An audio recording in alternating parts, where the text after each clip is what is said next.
প্রায় 7 দশক আগে পান্নালাল ভট্টাচার্য গেয়েছিলেন, তোমার কর্ম তুমি করো মা, লোকে বলে করি আমি। এখন কার কর্ম কে করে আর সেই নিয়ে রাজনৈতিক তরজা আজও কিন্তু সমানে চলছে। যেমন আজ মমতা বন্দ্যোপাধ্যায় সরাসরি বললেন যে প্রধানমন্ত্রী নরেন্দ্র মোদী নন, বকলমে নাকি অমিত শাহ দেশ চালাচ্ছে না। সেই নিয়েই আজ এই অনুষ্ঠানে প্রথম প্রশ্ন। মোদিজি বাইরে ঘোরেন, সব ছেড়ে দিয়েছেন অমিত শাহের হাতে, ওনাকে প্রধানমন্ত্রী ঘোষণা করে দিলেই হয়, দেশটা তো উনিই চালাচ্ছেন।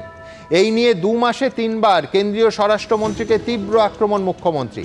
বিজেপি শীর্ষ নেতৃত্বের মধ্যে বিভাজনের এই কৌশল কি আদৌ সফল হবে? দ্বিতীয় প্রশ্ন। 26-এ রাষ্ট্রপতি শাসন জারি করে বিধানসভা ভোটের দাবি শুভেন্দু অধিকারী। 356 ধারা জারি করতে তো কোর্টেও গেছেন, লজ্জা হওয়া উচিত। পাল্টা সুর চড়ালেন মুখ্যমন্ত্রী। রাষ্ট্রপতি শাসন চেয়ে ঘুরিয়ে কি নির্বাচন কমিশনের ব্যর্থতার দিকেই আঙুল তোলা হচ্ছে না? তৃতীয় প্রশ্ন। 1 আগস্ট থেকে রাজ্যে ফের 100 দিনের কাজ চালু করতে হবে কেন্দ্রকে। দুর্নীতি রুখতে শুধুমাত্র পশ্চিমবঙ্গের জন্য বিশেষ শর্ত আরোপ করতে পারবে কেন্দ্র, নির্দেশ কলকাতা হাইকোর্টের। রাজ্যের দাবি পূরণের পাশাপাশি তবে কি আদালতে মান্যতা পেল দুর্নীতির অভিযোগও? চতুর্থ প্রশ্ন। 100 দিনের কাজ নিয়ে হাইকোর্টের নির্দেশকে স্বাগত জানালেন মুখ্যমন্ত্রী।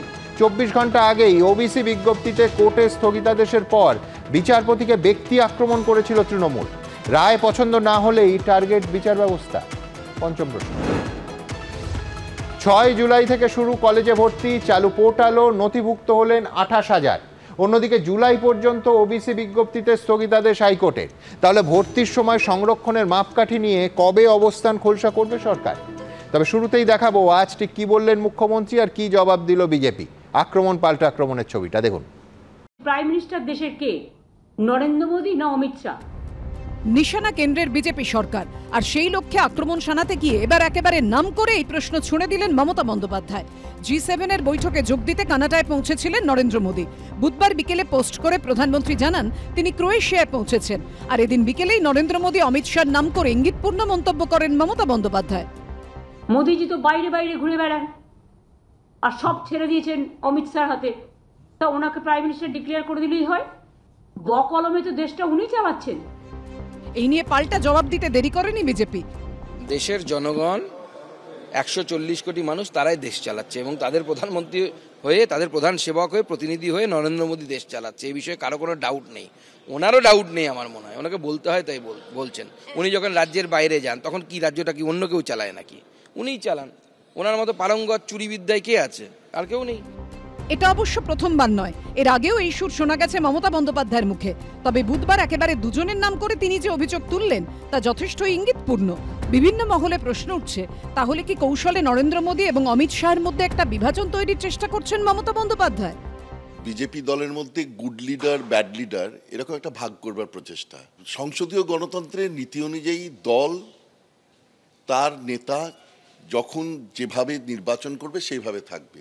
প্রধানমন্ত্রী নিশ্চয়ই সংসদের নেতা, তিনি দলের নেতা, কিন্তু একই সঙ্গে তার তো বিদেশে কাজ থাকতেই পারে, বিদেশের বিভিন্ন কনফারেন্স তাকে অ্যাটেন্ড করতে পারে। সেটা বিজেপি দলের ব্যাপার যে তাদের মধ্যে যদি সুসংহতভাবে অন্য কোনো নেতাকে নিয়ে আসে, তাতে অন্য কোনো দলের তো বলার কিছু থাকতে পারে না। বছর ঘুরলেই রাজ্যে বিধানসভা ভোট। ইতিমধ্যেই পশ্চিমবঙ্গ নিয়ে ঝাঁপিয়ে পড়েছে বিজেপি। পিঠোপিঠি এ রাজ্যে ঘুরে গেছেন অমিত শাহ এবং নরেন্দ্র মোদী। ভোট যত এগোবে পশ্চিমবঙ্গে তাঁদের আনাগোনা ততই বাড়বে। এই আবহে মমতা বন্দ্যোপাধ্যায়ের মন্তব্য কি বিশেষ কোনো উদ্দেশ্যে? প্রশ্ন উঠছে রাজনৈতিক মহলে। এবিপি আনন্দ। দেখুন, রাজনৈতিকভাবে এই আক্রমণ অত্যন্ত গুরুত্বপূর্ণ এবং নানাভাবে এর বিশ্লেষণ করা যায়। এক, যে মমতা বন্দ্যোপাধ্যায় নরেন্দ্র মোদী এবং অমিত শাহর মধ্যে একটা ভাগ করছেন, এই কৌশলে বিভাজন করছেন কিনা সেটা বিশ্লেষকরা নিঃসন্দেহে বলবেন। কিন্তু দুই, এই প্রশ্ন থাকবে যে গুড কপ ব্যাড কপের মতো ব্যাপারটা হচ্ছে কি। তার কারণ আমরা একটু পিছিয়ে যাই। 16ই এপ্রিল, আবার বলছি, 2 মাসের মধ্যে 3 বার মুখ্যমন্ত্রী আক্রমণ করলেন কেন্দ্রীয় স্বরাষ্ট্রমন্ত্রীকে স্পেসিফিক্যালি।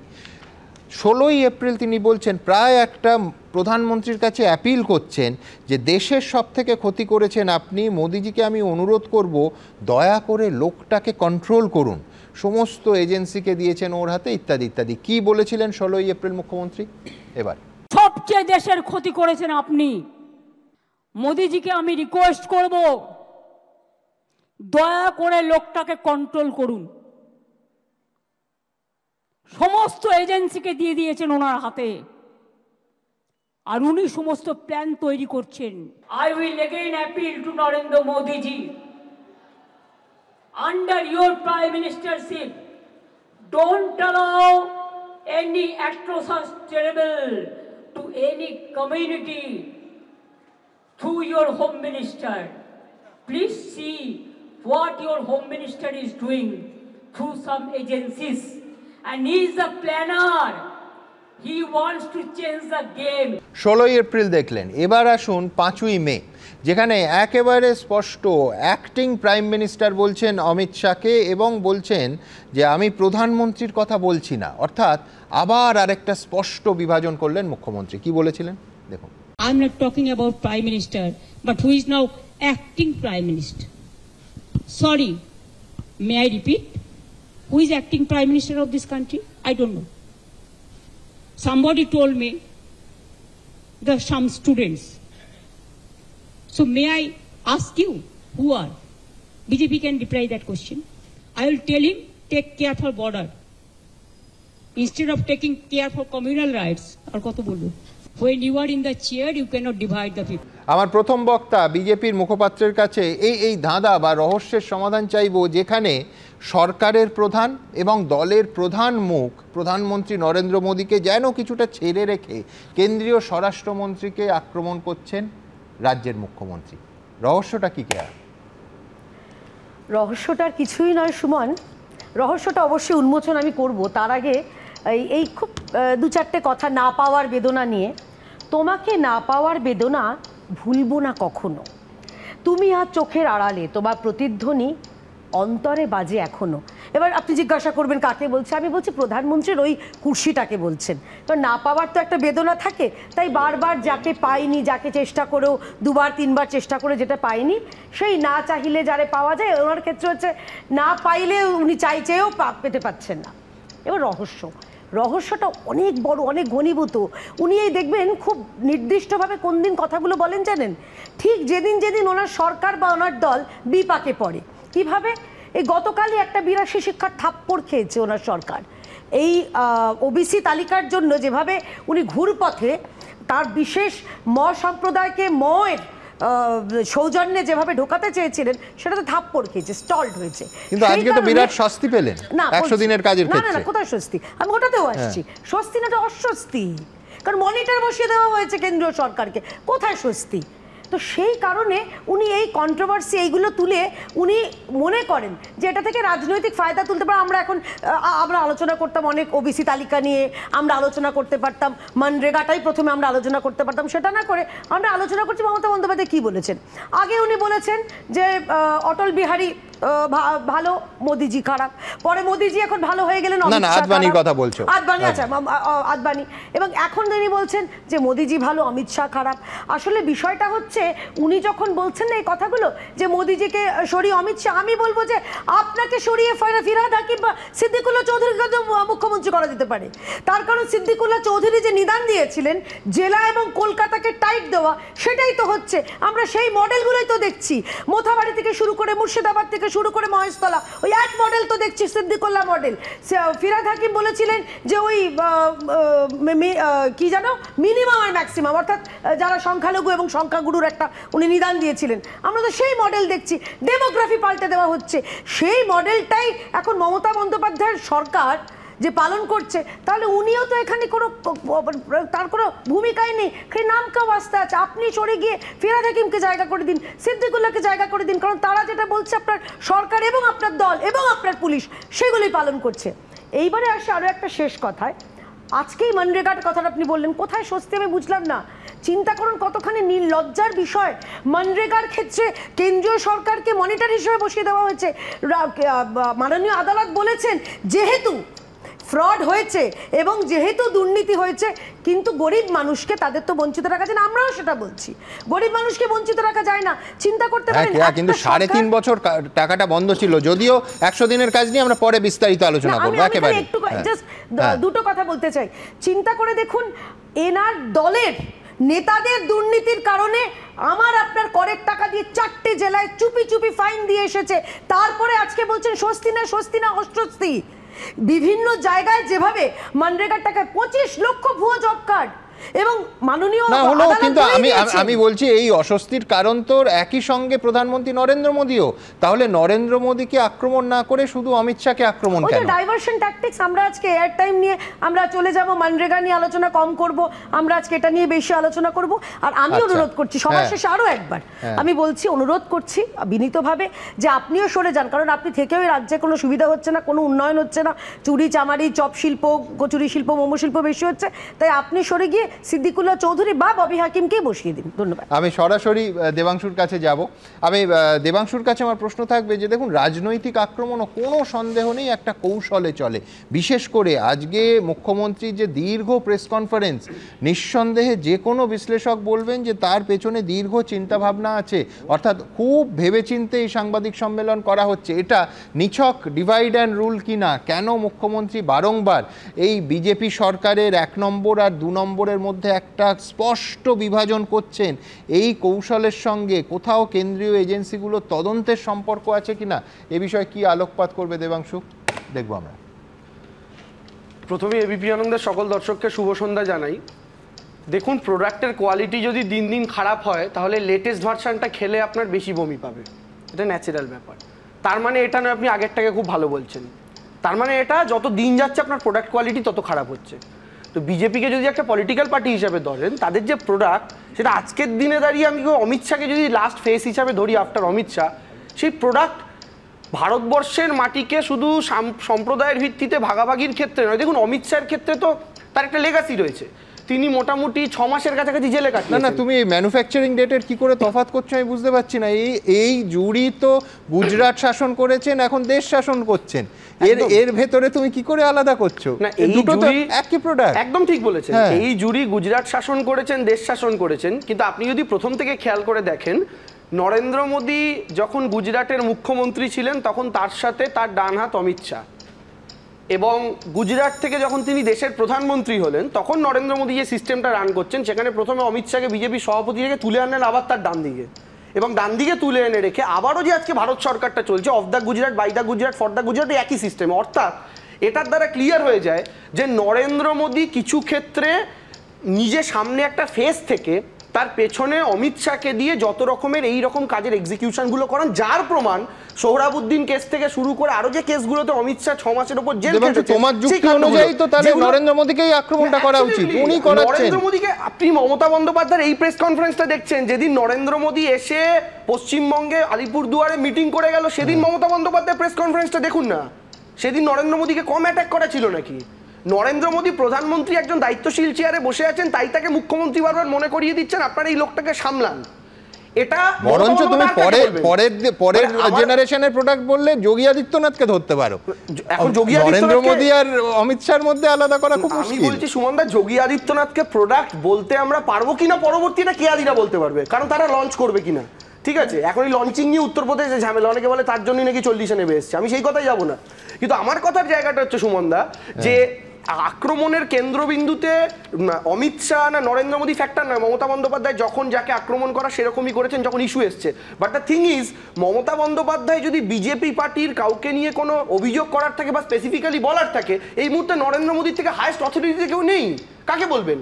দ্রৌপদী মুর্মুকে বলবেন? হ্যাঁ, কিন্তু ঘটনার জন্য আপনাকে বলছি না, আমি স্বরাষ্ট্রমন্ত্রীকে বলছি অমিত শাহকে কন্ট্রোল করুন। অ্যাবসলিউটলি, আমি ওটাই বলছি। তুমি বলছো যে নরেন্দ্র মোদী করছেন, তো যিনি করাচ্ছেন তিনি আবার কন্ট্রোল করাবেন কি? আমি আপনাকে বলছি অমিত শাহ এই মুহূর্তে ভারতবর্ষের মাটিতে সেন্ট্রাল এজেন্সিগুলো নিয়ন্ত্রণ থেকে শুরু করে বিভিন্ন স্টেটে যে দাঙ্গায় মদদ দেওয়া, যেখানে তারা ক্ষমতায় আসতে চাইছেন তার আগে যে প্ল্যান্টেড দাঙ্গাগুলো করা, সেগুলো অমিত শাহের নেতৃত্বে গোটা ভারতবর্ষে এক্সিকিউটেড হচ্ছে, এবং তার পেছনে নরেন্দ্র মোদীরও মদদ এবং প্রচ্ছন্ন সমর্থন আছে।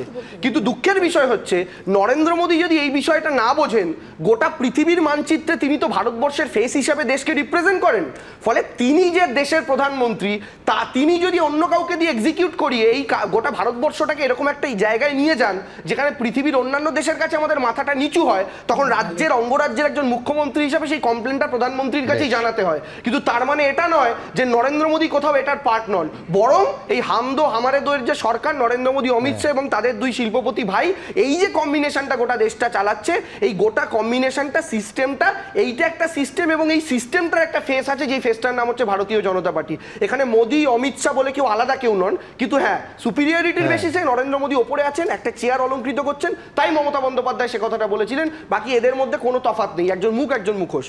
বেশ, অর্থাৎ আলাদা মুখের কোনো গুরুত্ব নেই। হ্যাঁ দেখুন, দেবাংশু বললেন, প্রথম কথা আমার অবাক লাগলো, ভারতীয় জনতা পার্টিকে যদি একটি পলিটিক্যাল দল হিসেবে ধরা হয়, কে বলছেন আঞ্চলিক সর্বভারতীয় তৃণমূল কংগ্রেস, আচ্ছা সেটা বাদ দিলাম, বলছেন যে of the Gujarat, by the Gujarat. তা আমার জিজ্ঞাসা করতে ইচ্ছা করছে যে ইউসুফ পাঠান, সাকেত গোখেল সেই গুজরাট রাজ্য থেকে নিয়ে এসে করতে হলো। আর আরেকটা জিনিস, প্লান্টেড দাঙ্গা, উনি বললেন দাঙ্গা ফাঙ্গা নিয়ে দেখুন তৃণমূল ভালোই জানবে, কারণ যে রাজ্যে মোথাবাড়ি হয়েছে, বাদুড়িয়া হয়েছে, কালিয়াচক হয়েছে, বসিরহাট হয়েছে, মুর্শিদাবাদ হয়েছে, মহেশতলা হচ্ছে, সেই রাজ্যের দলের প্রতিনিধি স্বাভাবিকভাবে দাঙ্গার বিষয়টা ভালো জানবেন। আর উনি জুটির কথা বললেন, আমি তো আমার কালীঘাট ক্যামাক্সি জুটিটা আমার খুব বেশ ভালো। আমার জাস্ট একটা প্রশ্ন, দেখুন এই নিয়ে 2021-এর আগে আপনার চ্যানেল প্রচুর বিতর্ক হয়েছে, আমরাও এসেছি। আমি শুধু কেয়াদিকে বলতে চাই, of the Gujarat, by the Gujarat একটা কোনো নির্দিষ্ট ক্যান্ডিডেচারের ভিত্তিতে বলা হয় না, অনেক কারণ আছে, বলতে গেলে একটা আলোচনায় শেষ হবে না। আমি কেয়াদি তো একজন বাঙালি, আমি জিজ্ঞেস করতে চাই, সর্দার বল্লভভাই প্যাটেলকে আমরা শ্রদ্ধা করি, আচ্ছা বলুন তো সুমন দা, গোটা ভারতবর্ষের মাটিতে, দিল্লিতে হোক কি পশ্চিমবঙ্গে হোক, ওই 3000 কোটি ব্যয় করে একটা নেতাজি সুভাষচন্দ্র বোসের মূর্তি হতে পারতো না? পারতো না? কেয়াদি এই উত্তরটা দিন তো। আজকে কেয়াদিদের 12টা এমপি, একটা লাইন শেষ করে দিন, এখন কেয়াদিদের 12টা এমপি, এর আগে ছিল 18টা এমপি, সবাইকে হাফ প্যান্ট দিতে হলো কেয়াদি, পুরনো আরএসএস এর প্যান্ট অনুযায়ী। আমি বলছি তুমি কেয়াদি, তুমি তমলুক বলবে, আমি বালিগঞ্জ বলবো, কি দরকার? আমি বলছি সুমন দা, সেটা হচ্ছে আজকে 12টা এমপি, কালকে 18টা এমপি ছিল, একটা পূর্ণমন্ত্রী দেওয়ার মতো যোগ্যতা বাংলার কোনো বিজেপির এমপির নেই, তাহলে মারাত্মক কি? দেখুন, উনি ওই সর্দার বল্লভভাই প্যাটেলের কথা প্রসঙ্গ তুললেন, সর্দার বল্লভভাই প্যাটেলকে যেখানে স্থাপিত করা হয়েছে, তার নিজের জায়গায় স্থাপিত করা হয়েছে, তিনি আমাদের দলের ছিলেন না, এবং সেখান থেকে কতটা রেভিনিউ জেনারেট করা হয় আজকের দিনে দাঁড়িয়ে আপনার কাছে স্ট্যাটিস্টিক্স রয়েছে। আমরা বাইরে থেকে ব্যবসাদারকে কিডন্যাপ করে তারা রেভিনিউ জেনারেট করছে, কিডনি বিক্রি করে রেভিনিউ জেনারেট করছে। আমি দ্রুত আবার আক্রমণের এবং প্রতি আক্রমণের ব্যাখ্যায় আসবো। তার কারণ আজকে একদিকে যেমন পয়লা বৈশাখ বনাম 20শে জুনের লড়াই হলো, তেমন অন্যদিকে আর একটা ইউনিক আক্রমণ করলেন মমতা বন্দ্যোপাধ্যায়, যেটা এর আগে কোনো বিরোধী দল, আমার পরের বক্তা রাজ্যের আরেক বিরোধী দলের প্রতিনিধি শতরূপ বলতে পারবে, যে আহমেদাবাদ বিমান দুর্ঘটনা নিয়ে মমতা বন্দ্যোপাধ্যায় বললেন, যদি পূর্ব পরিকল্পিত কোনো ঘটনা বা দুর্ঘটনা হয় সেটা নিয়ে আমাদের ভাবা উচিত। এই বিমান দুর্ঘটনা পূর্ব পরিকল্পিত, এই প্রশ্নটা ছুঁড়ে দিলেন মমতা বন্দ্যোপাধ্যায়। হ্যাঁ, মানতে হবে এটা ইউনিক। পরের প্রতিবেদন। বাংলার প্রতিষ্ঠা দিবস বাংলা ঠিক করবে না, আপনারা ঠিক করবেন, বিজেপির ইচ্ছা মতো চাপিয়ে দেওয়া জিনিস। বৈশাখ বনাম আষাঢ় না, বাংলা ক্যালেন্ডারের পাতায় এই 2 মাসের মধ্যে কোনো দ্বন্দ্ব নেই, তবে এ রাজ্যের রাজনীতিতে তাদের নিয়েই ফের সম্মুখ সমরে তৃণমূল এবং বিজেপি। পশ্চিমবঙ্গ দিবস কবে পালিত হবে, পয়লা বৈশাখ নাকি আষাঢ়ে, মানে 20শে জুন, তা নিয়ে ফের বিজেপির সঙ্গে সংঘাতের পথে হাঁটলেন মমতা বন্দ্যোপাধ্যায়। প্রতিবারের মতো এবারও 20শে জুন পশ্চিমবঙ্গ দিবস পালন করতে চায় বিজেপি। বঙ্গ বিজেপি সূত্রে খবর, পশ্চিমবঙ্গ দিবসের অনুষ্ঠানে এবছর প্রধানমন্ত্রীকে আনারও পরিকল্পনা ছিল। এই আবহে 20শে জুন পশ্চিমবঙ্গ দিবস পালন নিয়েই প্রশ্ন তুললেন মুখ্যমন্ত্রী। তারা 20শে জুন বাংলা দিবস পালন করবেন উত্তরপ্রদেশ রাজভবনে, সব রাজভবনে পালন করবেন সারা ভারতবর্ষে। এই ডেটটা তারা ঠিক করলেন কি করে? আপনারা তো জানেন যে কাজটা কেউ করে যায়নি, আমরা করেছিলাম। অ্যাসেম্বলিতে পাশ হয়েছে একটা আইন, যেখানে পয়লা বৈশাখ মানে বছরের শুরুর দিনটা আমরা বাংলার প্রতিষ্ঠা দিবস হিসেবে অ্যানাউন্স করেছি। 2023 সালে কেন্দ্রীয় সরকার 20শে জুন দিনটিকে রাজ্যের প্রতিষ্ঠা দিবস বা পশ্চিমবঙ্গ দিবস হিসেবে পালনের নির্দেশ দেয়। অন্যদিকে পয়লা বৈশাখ দিনটিকে রাজ্য দিবস ঘোষণা করেছে রাজ্য সরকার। বিজেপির দাবি, শ্যামাপ্রসাদের প্রতি শ্রদ্ধা জানাতেই 20শে জুন পশ্চিমবঙ্গ দিবস পালন করা উচিত। জনসংঘের প্রতিষ্ঠাতা শ্যামাপ্রসাদ মুখোপাধ্যায়ের নেতৃত্বেই 1947 সালের ওই দিনে আনুষ্ঠানিকভাবে ভারতের অংশ হিসেবে পশ্চিমবঙ্গে শিলমোহর পড়ে। 20 জুন পশ্চিমবঙ্গ বিধানসভা, যা আগের আইনসভা ছিল, 58 জন হিন্দু আইনসভার সদস্য, তার মধ্যে সম্মানীয় প্রয়াত জ্যোতি বসুও ছিলেন। এটা অনুমোদিত হয় এটাই হচ্ছে আসল পশ্চিমবঙ্গ দিবস। আমরা বিজেপি এমএলএরা ডক্টর শ্যামাপ্রসাদ মুখার্জির স্ট্যাচুতে পালন করব এবং আমি বিকালে আসানসোলে পশ্চিমবঙ্গ দিবস পালন কর্মসূচিতে উপস্থিত থাকব। পাশাপাশি এদিন আহমেদাবাদের বিমান বিপর্যয় নিয়ে বলতে গিয়েও চাঞ্চল্যকর দাবি করেন মমতা বন্দ্যোপাধ্যায়। মানুষের জীবন সংকটে প্রতিদিন প্লেনে উঠছে নামিয়ে দিচ্ছে, উঠছে নামিয়ে দিচ্ছে। কত মানুষ মারা গেছে আজ পর্যন্ত কেউ জানে না। এমনকি বেচারা ডাক্তার হবে বলে জুনিয়র ডাক্তাররা যারা হস্টেলে ছিলেন তাদের প্রাণ পর্যন্ত চলে গিয়েছে। যদি পূর্ব পরিকল্পিত কোনো ইনসিডেন্ট এবং অ্যাক্সিডেন্ট হয় সেটাকে নিয়ে আমাদের ভাবা উচিত। যে অ্যাক্সিডেন্ট আহমেদাবাদ লন্ডনের বিমানে হয়েছে তদন্ত করাচ্ছেন কাদের দিয়ে? আমলাদের দিয়ে। আমি তো যতদূর জানি, আমি যখন রেল মিনিস্টার ছিলাম, রেল অ্যাক্সিডেন্ট হলে আমাদের একটা রেলওয়ে সেফটি রিভিউ কমিটি থাকতো, তারা তদন্ত করত। প্লেনেও নিশ্চয়ই এরকম একটা সিভিল অ্যাভিয়েশনেও নিশ্চয়ই একটা আছে।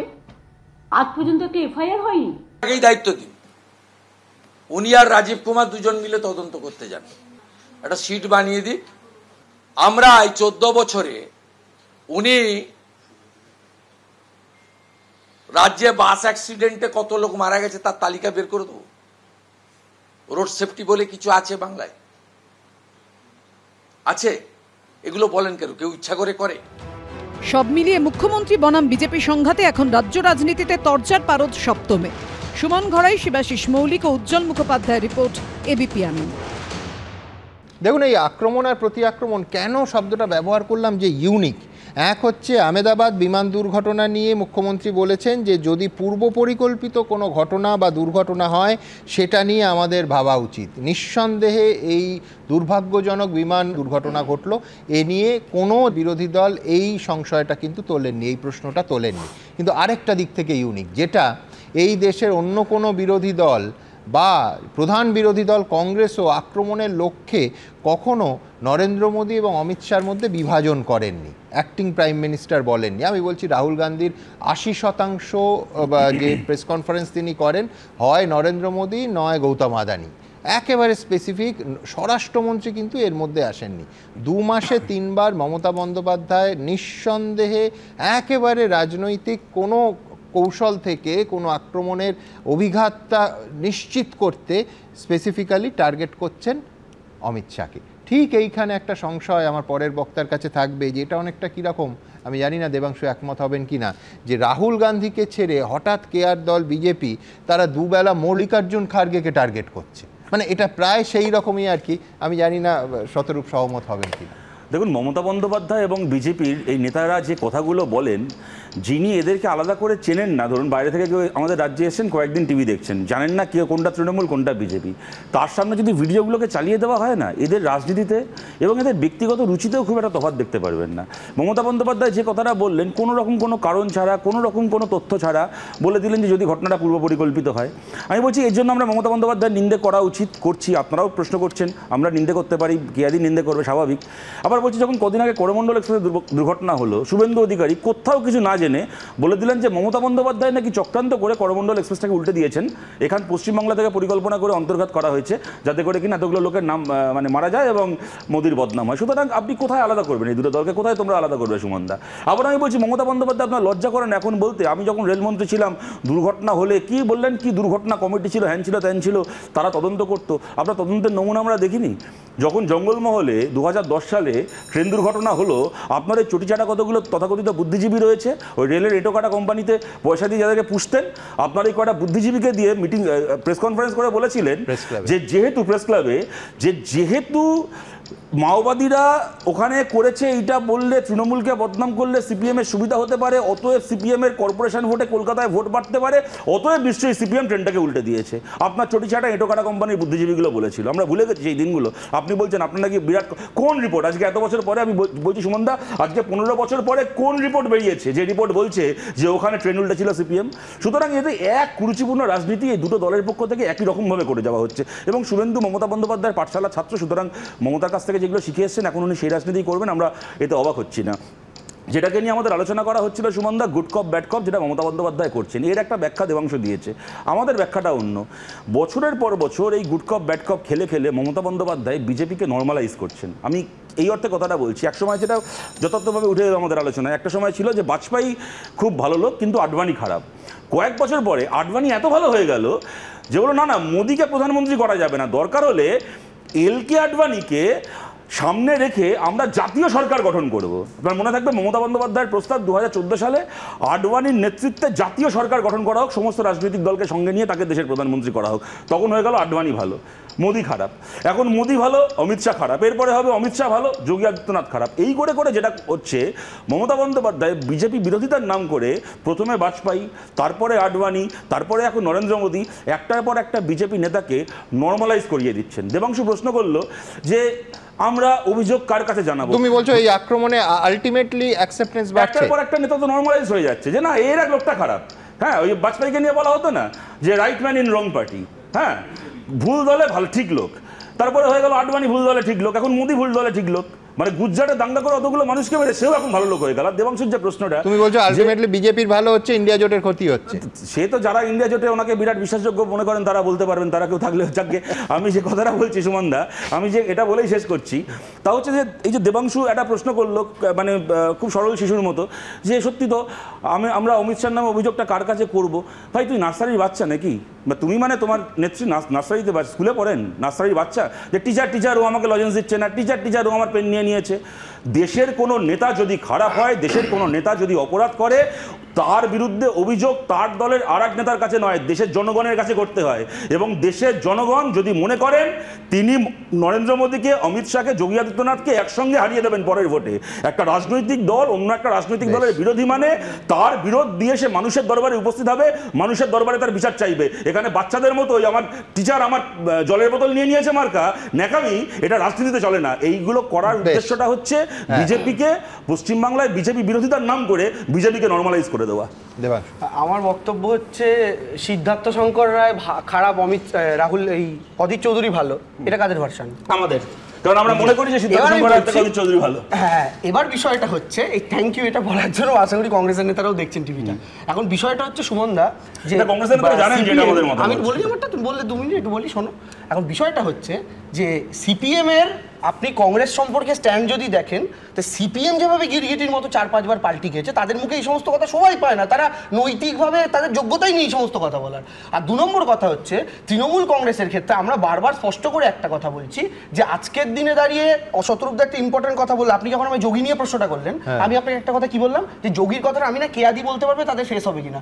শতরূপদা কিন্তু ক্লিয়ারলি বলে দিল এরপরে বলবে যোগী ভালো। তো শতরূপদা জানে যে কেয়াদিরা জিতছে, আবার যোগী প্রধানমন্ত্রী হবে পরবর্তীকালে, কনফিডেন্টলি বলে দিল।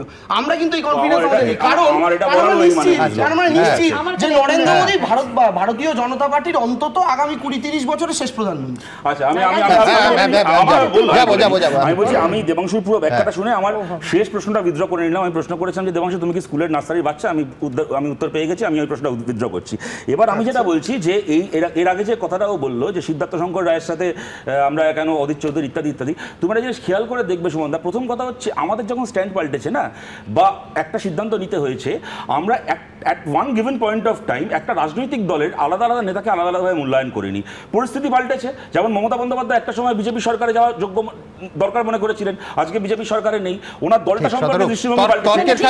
তর্কের খাতিরে যদি ধরে নিই যে আজকের প্রদেশ কংগ্রেসের প্রদেশ সভাপতি অথবা অন্যতম প্রধান মুখ যদি বেঁচে থাকতেন সিদ্ধার্থ শঙ্কর রায়, তাহলে কি কংগ্রেস নিয়ে তোমাদের মূল্যায়ন পাল্টাতো? অথবা আমি বলছি ব্যক্তি, নীতি না দল? আমাকে প্রশ্ন করলো, আজকে যদি দেশে ব্রিটিশ সরকার থাকতো তাহলে আমরা মনে করতাম যে বিজেপি, সিপিএম, তৃণমূল কংগ্রেস সবার সঙ্গে ব্রিটিশের বিরুদ্ধে লড়া উচিত। সুতরাং সেই হাইপোথিসিসে গিয়ে কি হবে? বলো না পাল্টি। তাহলে এত যখন মমতা বন্দ্যোপাধ্যায় খারাপ, এই প্রশ্নের উত্তরটা আমি পাই না, তাহলে ইন্ডি জোটে মমতা বন্দ্যোপাধ্যায়ের সঙ্গে বামেদের বহু নেতা সীতারাম ইয়েচুরি তিনি আমাদের সেই সংগ্রামী ওনাকে বার করে দেওয়া, থাকলে কবে বার করে দিতেন? নেই ঘটনা, আমাদের 5টা সিট, ওনাদের এখন গোটা সিট 27টা গোটা, কি করব? সেগুলো ঠিক আছে, সেটা বামেদের কি করব? নেই সেটা বামেদের দ্বিচারিতা। কিন্তু কে আমি বলছি, আচ্ছা না কে কাছে যাচ্ছে, আমি বলছি আমার মিষ্টি পাঠানো কি বলবে? এই রাজ্যে মরিচঝাপি থেকে আনন্দমার্গী থেকে শুরু করে বানতলা ধানতলা বিভিন্ন ক্ষেত্রে হয়েছে। সেই জ্যোতি বসু খুনি নয়, তার হাতে কতগুলো রক্ত খুন করেনি। না হয়নি, হয়নি, হয়নি। বানতলার প্রত্যেকজন অপরাধী জেল খাচ্ছে, বানতলার প্রত্যেকজন অপরাধী জেলে পড়ছে। আমি বলছি এবার অন্তত জোর করে আমায় ইতিহাস থেকে বর্তমানে ফিরতে হবে, তার কারণ এদিকের বক্তাদের কাছে যাব। আমার এর পরের প্রতিবেদন হচ্ছে রাষ্ট্রপতি শাসন জারি করে বিধানসভা ভোট করতে হবে, নয়তো পশ্চিমবঙ্গে সুষ্ঠু এবং অবাধ নির্বাচন হবে না। আজকে আরও একবার শুভেন্দু অধিকারী সেটা পরিষ্কার করলেন। কি তার দাবি? পরের প্রতিবেদন। পশ্চিমবাংলার লোক রাষ্ট্রপতি শাসন চাইছে। Even how you went to even court also asking 355 or 356 for Bengal also for president rule. Emergency. রাষ্ট্রপতি শাসন বনাম সংবিধান হত্যা, এই বাকযুদ্ধেই বুধবার উত্তপ্ত হয়ে উঠল পশ্চিমবঙ্গের রাজনীতি। বছর ঘুরলেই পশ্চিমবঙ্গে বিধানসভা ভোট, তার আগে পশ্চিমবঙ্গে রাষ্ট্রপতি শাসন জারি করে ভোটের দাবি তুললেন শুভেন্দু অধিকারী। পশ্চিমবাংলার লোক রাষ্ট্রপতি শাসন চাইছে। আমিও বলি রাষ্ট্রপতি শাসনে নির্বাচন না হলে এই এলাকার মানুষকে লোকসভা নির্বাচনেও ভোট দিতে দেওয়া হয়নি, আগামী বিধানসভাতেও ভোট দিতে দেওয়া হবে না। অন্যদিকে এদিনই কেন্দ্রের মোদী সরকারের বিরুদ্ধে সংবিধান লঙ্ঘনের অভিযোগ তোলেন মুখ্যমন্ত্রী। জরুরি অবস্থার 50 বছর পূর্তিতে 25শে জুন সংবিধান হত্যা দিবস পালন করতে বলে রাজ্য সরকারকে চিঠি দিয়েছে কেন্দ্রীয় সংস্কৃতি মঞ্চ। সেই প্রসঙ্গে বিজেপির বিরুদ্ধে চাঞ্চল্যকর অভিযোগ তোলেন মমতা বন্দ্যোপাধ্যায়। এমার্জেন্সি হত্যা দিবস করতে পারত, সেটা না করে সংবিধান হত্যা দিবস করছে, এটা আমার আপত্তি আছে। I totally condemn this idea. আজকে কি ডেমোক্রেসি ভারতবর্ষে আছে? তাহলে গণতান্ত্রিক পদ্ধতিতে প্রতিদিন তো একটা করে গণতন্ত্র হত্যা দিবস পালন হতে পারে। প্রতিদিন তারা গণতন্ত্রকে হত্যা করছে। রাষ্ট্রপতি শাসনের দাবি বনাম সংবিধান হত্যার অভিযোগ নিয়ে তৃণমূল ও বিজেপির এই চাপানোতো দেখে অবশ্য কটাক্ষ ছুড়ে দিয়েছে সিপিএম। রাজ্যগুলোতে যে চেহারা হচ্ছে তাতে এই দাবিটা মানুষের মধ্যে এসে যাচ্ছে, কারণ সরকারগুলো যেভাবে চলছে সেটা সাংবিধানিক মনোভাবে নয়। পশ্চিমবাংলায় ভোট হয় না, ভোটের অধিকার নেই। বিরোধী দলনেতা যদি সেই কথাটা বলেন, আমি বলবো তাহলে ত্রিপুরাতেও রাষ্ট্রপতি শাসনে ভোটের দাবি করবেন তো?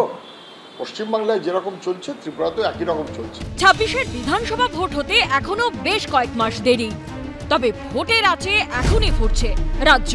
সুকান্ত মুখোপাধ্যায় ও শিবাশিস মৌলিকের রিপোর্ট, এবিপি আনন্দ। আমি অর্ণব সাহার কাছে যাব। দেখুন, বিরোধী দলনেতা এই শুধু আজকে নয়, এর আগেও একাধিকবার রাষ্ট্রপতি শাসনে 2026-এর ভোট করার দাবি জানিয়েছে। দেখুন, কয়েকটা ফ্যাক্ট আছে। আমি এটা ঠিক দুটো বিপরীতমুখী এক ঝাঁক যুক্তি আছে। কি যুক্তিগুলো? ঠিক উল্টো দিক থেকে অর্ণবের কাছে যাব, যে এ রাজ্যে ভোট মানে গুলি আর বোমা, এটা ফ্যাক্ট। এ রাজ্যে ভোট মানে হিংসা, খুনোখুনি, রক্তপাত, এটাও ফ্যাক্ট।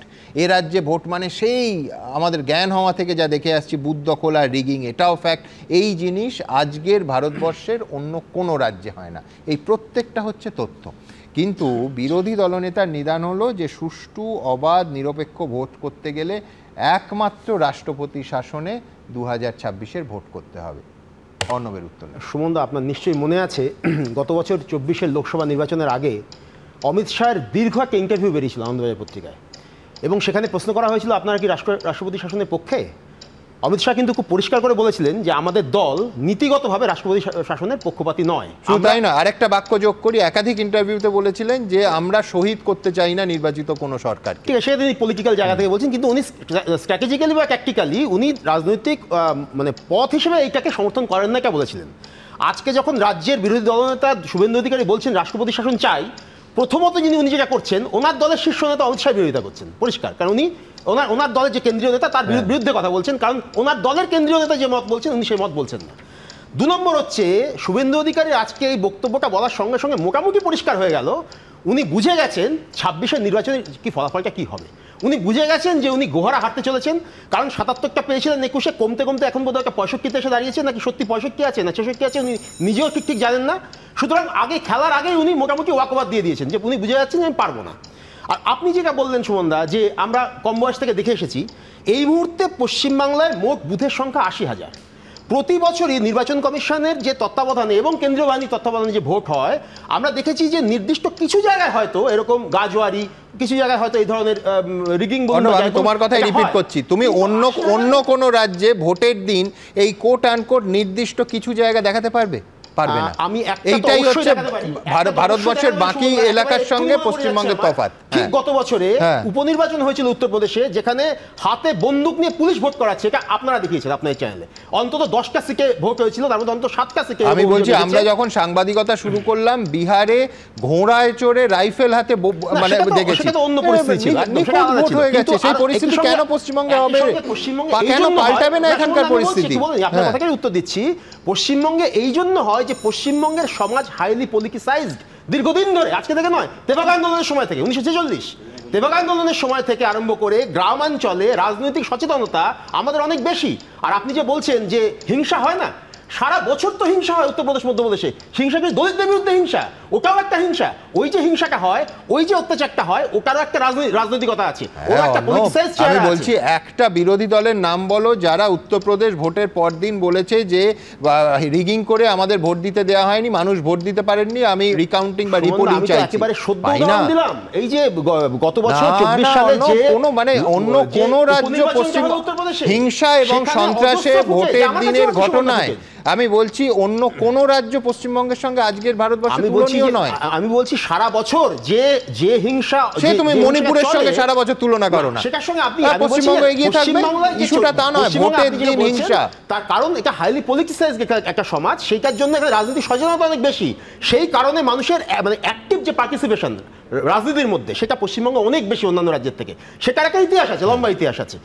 আমি বলছি আমার একটাই বলার আছে, আমি কেরলের উদাহরণ রাখবো যে এতটা তারা রাজনীতি সচেতন, প্রতি 5 বছরে স্বাভাবিকভাবে একবারের ব্যতিক্রম ছাড়া শাসক দল পাল্টে যায়, তারা রাজনীতি সচেতন নয়?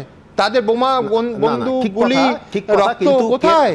কেরলের চূড়ান্ত শান্তিপূর্ণ হয় এবং বিরোধী দল এই 100% সাক্ষরতার মানে আমি বলছি বাজিমাত করা রাজ্য, সেখানে ভোট সন্ত্রাসের কোনো উদাহরণ দেয় না বিরোধীরা। না হতে পারে, সে ওখানকার আমার এখানকার চেহারা আলাদা।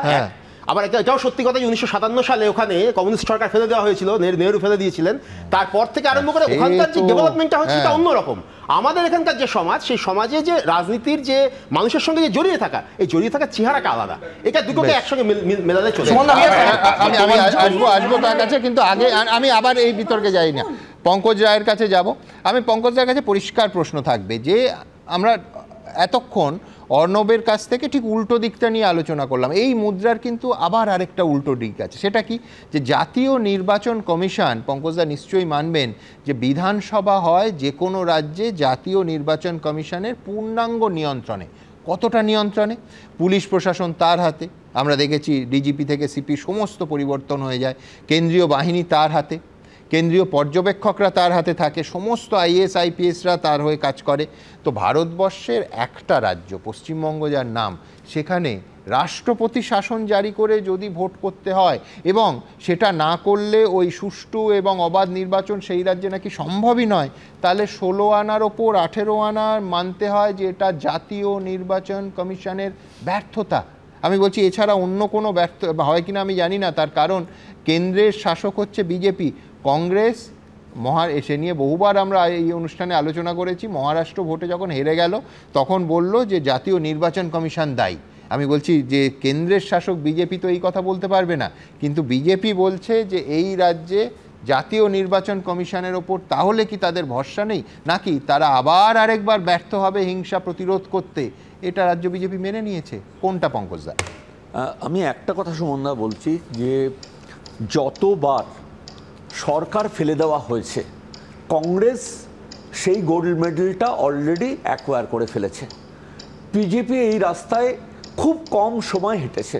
পঙ্কজদা মনে রাখবেন, গোল্ড মেডেলটা তারা পেয়ে কিন্তু প্যাভিলিয়নে গিয়ে এখনো বসে আছে। একদম, মানে এতগুলো পেয়েছে। আর দুটো বিষয়, যে আপনি যে কেরল এবং পশ্চিমবঙ্গ বলছেন, কেরলে যেমন নাম্বুত্রিপা সরকারকে ফেলা হয়েছিল, পশ্চিমবঙ্গেও কিন্তু অজয় মুখার্জি সরকারকে ধরমবীর ফেলে দিয়েছিল। ঠিক, কিন্তু আপনিও জানবেন যে এখন কংগ্রেস যেটা করেছে এখন বিজেপির পক্ষে করা সম্ভব নয়, তার কারণ এটা জুডিশিয়াল রিভিউয়ের আওতায় পড়ে গেছে। এবার বিষয় হচ্ছে যে পশ্চিমবাংলার যে নির্বাচনটা, যত না রাজনৈতিক তার থেকে বেশি অর্থনৈতিক বিষয়টা অনেক বেশি।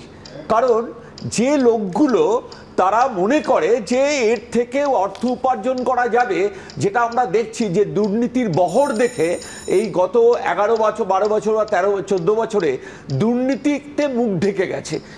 সবচেয়ে বড় বিষয় হচ্ছে যে আমি শুনছিলাম যে সিদ্ধার্থ শঙ্কর রায়ের কথা, যখন জ্যোতিবাবু আর সিদ্ধার্থ শঙ্কর রায় একই সঙ্গে শ্রীরামপুরে মিটিং করতেন তখন সিদ্ধার্থ শঙ্কর রায় ভালো ছিলেন, কিন্তু যখন সিদ্ধার্থ শঙ্কর রায় তার শিবির পরিবর্তন করেছে তখন সবচেয়ে বেশি নিন্দনীয় হয়েছেন তিনি।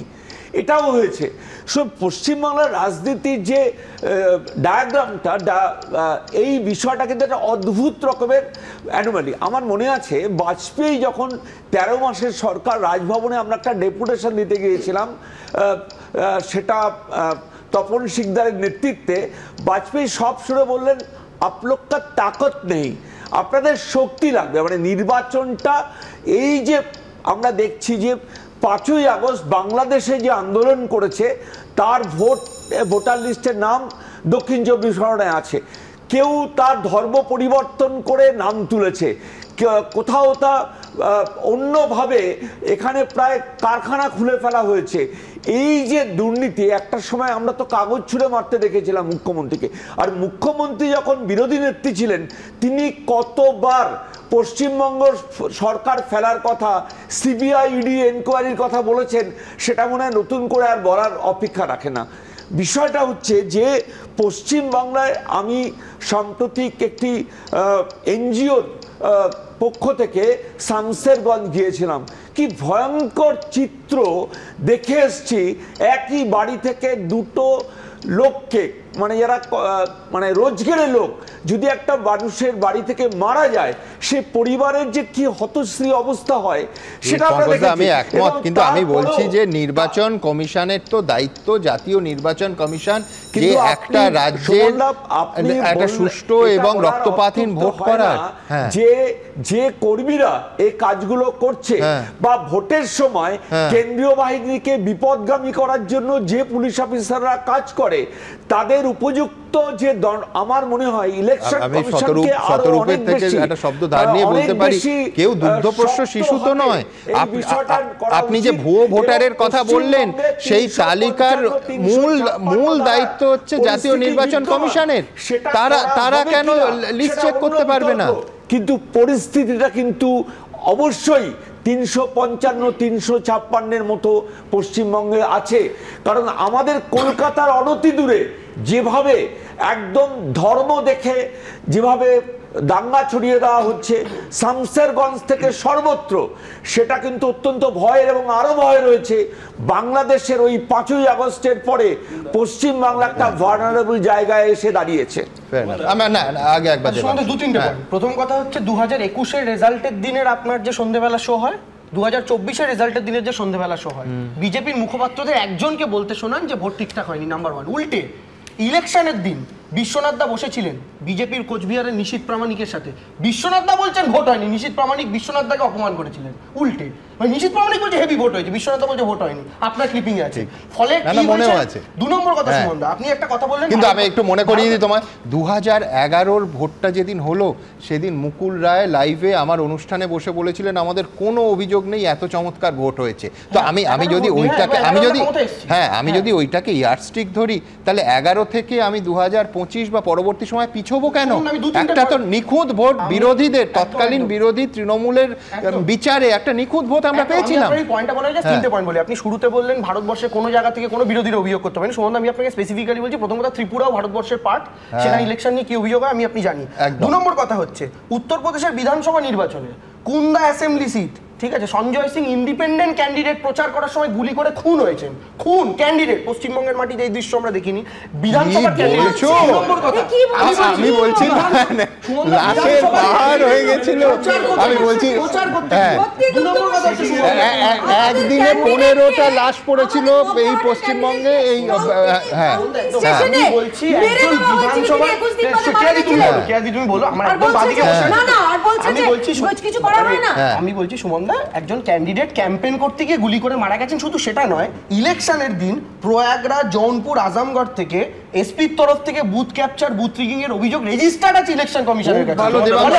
আমি বলছি দেশ জুড়ে তুমি 500টা উদাহরণ যদি টানো, আমার একটাই প্রশ্ন থাকবে যে কেন আমি একটা রাজ্যের একটা ঘটনা, খারাপ ঘটনার উদাহরণ নিয়ে পশ্চিমবঙ্গের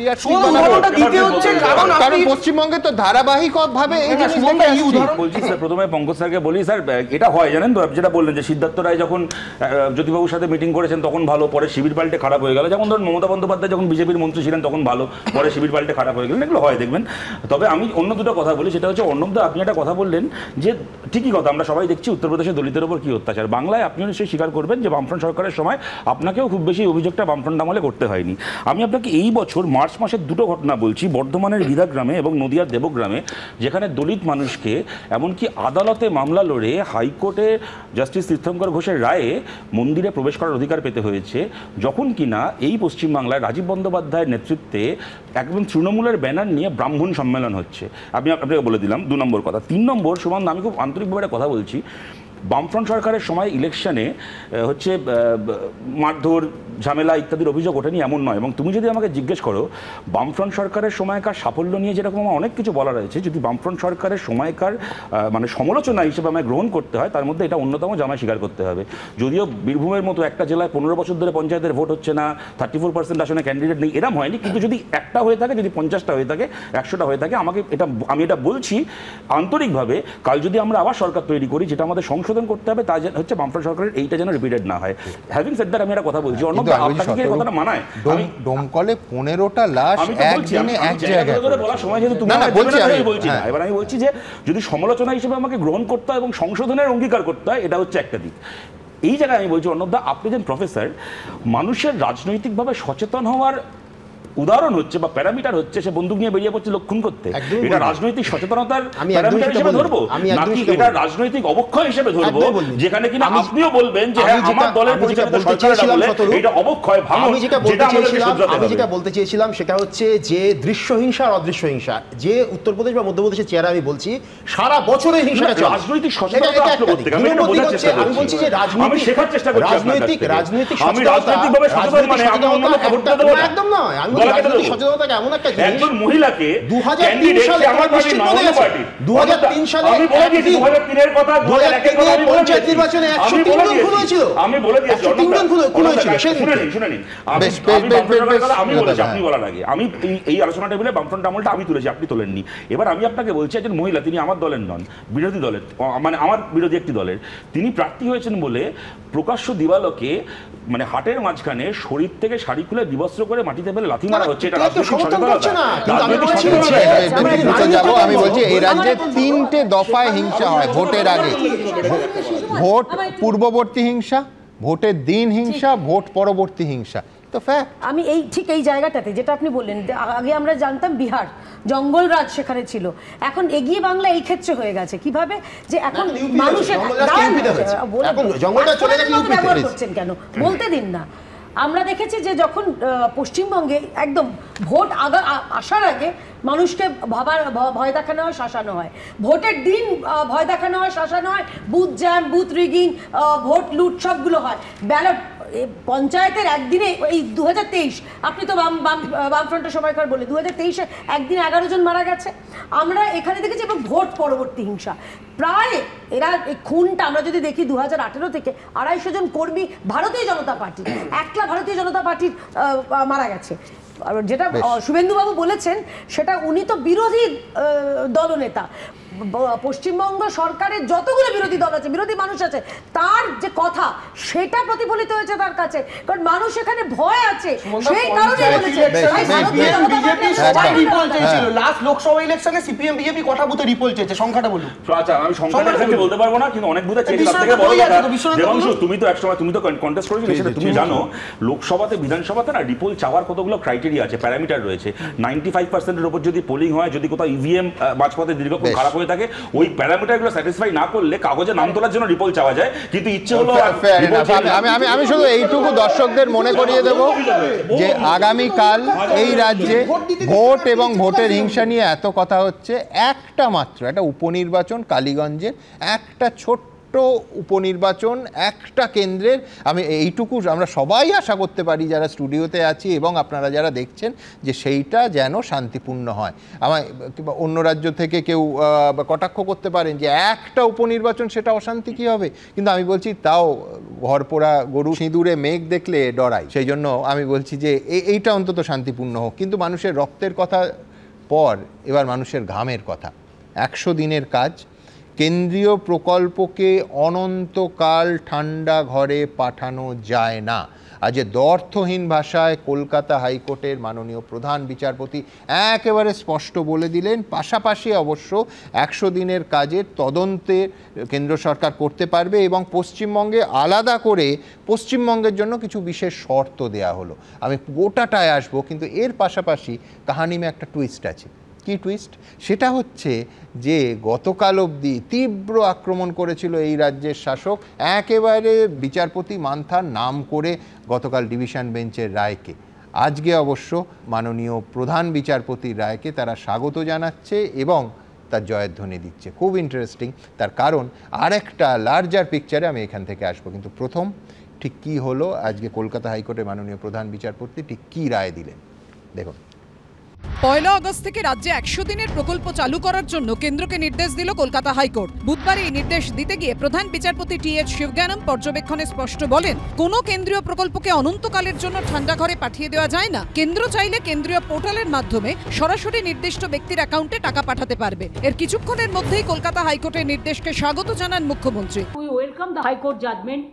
We have not gone there. Individual organization went there. It's good for them. We are not opposing that. তৃণমূলের এই প্রতিক্রিয়া দেখেই অনেকে আবার মনে করিয়ে দিচ্ছেন, ওবিসি মামলায় এই হাইকোর্টেই ধাক্কা খেয়ে মমতা বন্দ্যোপাধ্যায়ের দল তৃণমূলই কিভাবে সরাসরি বিচারপতিকে আক্রমণের রাস্তায় হেঁটেছে। হাইকোর্ট কেন্দ্রকে 100 দিনের প্রকল্প চালু করতে বলায় মমতা বন্দ্যোপাধ্যায় সেই নির্দেশকে স্বাগত জানিয়েছেন। অথচ তার কিছুক্ষণ আগে ওবিসি মামলার রায় নিয়ে তাঁরই দলের রাজ্য সাধারণ সম্পাদক সরাসরি নিশানা করেছেন হাইকোর্টের বিচারপতিকে। গতকাল দুর্ভাগ্যজনকভাবে একই কম্বিনেশন খেলছে।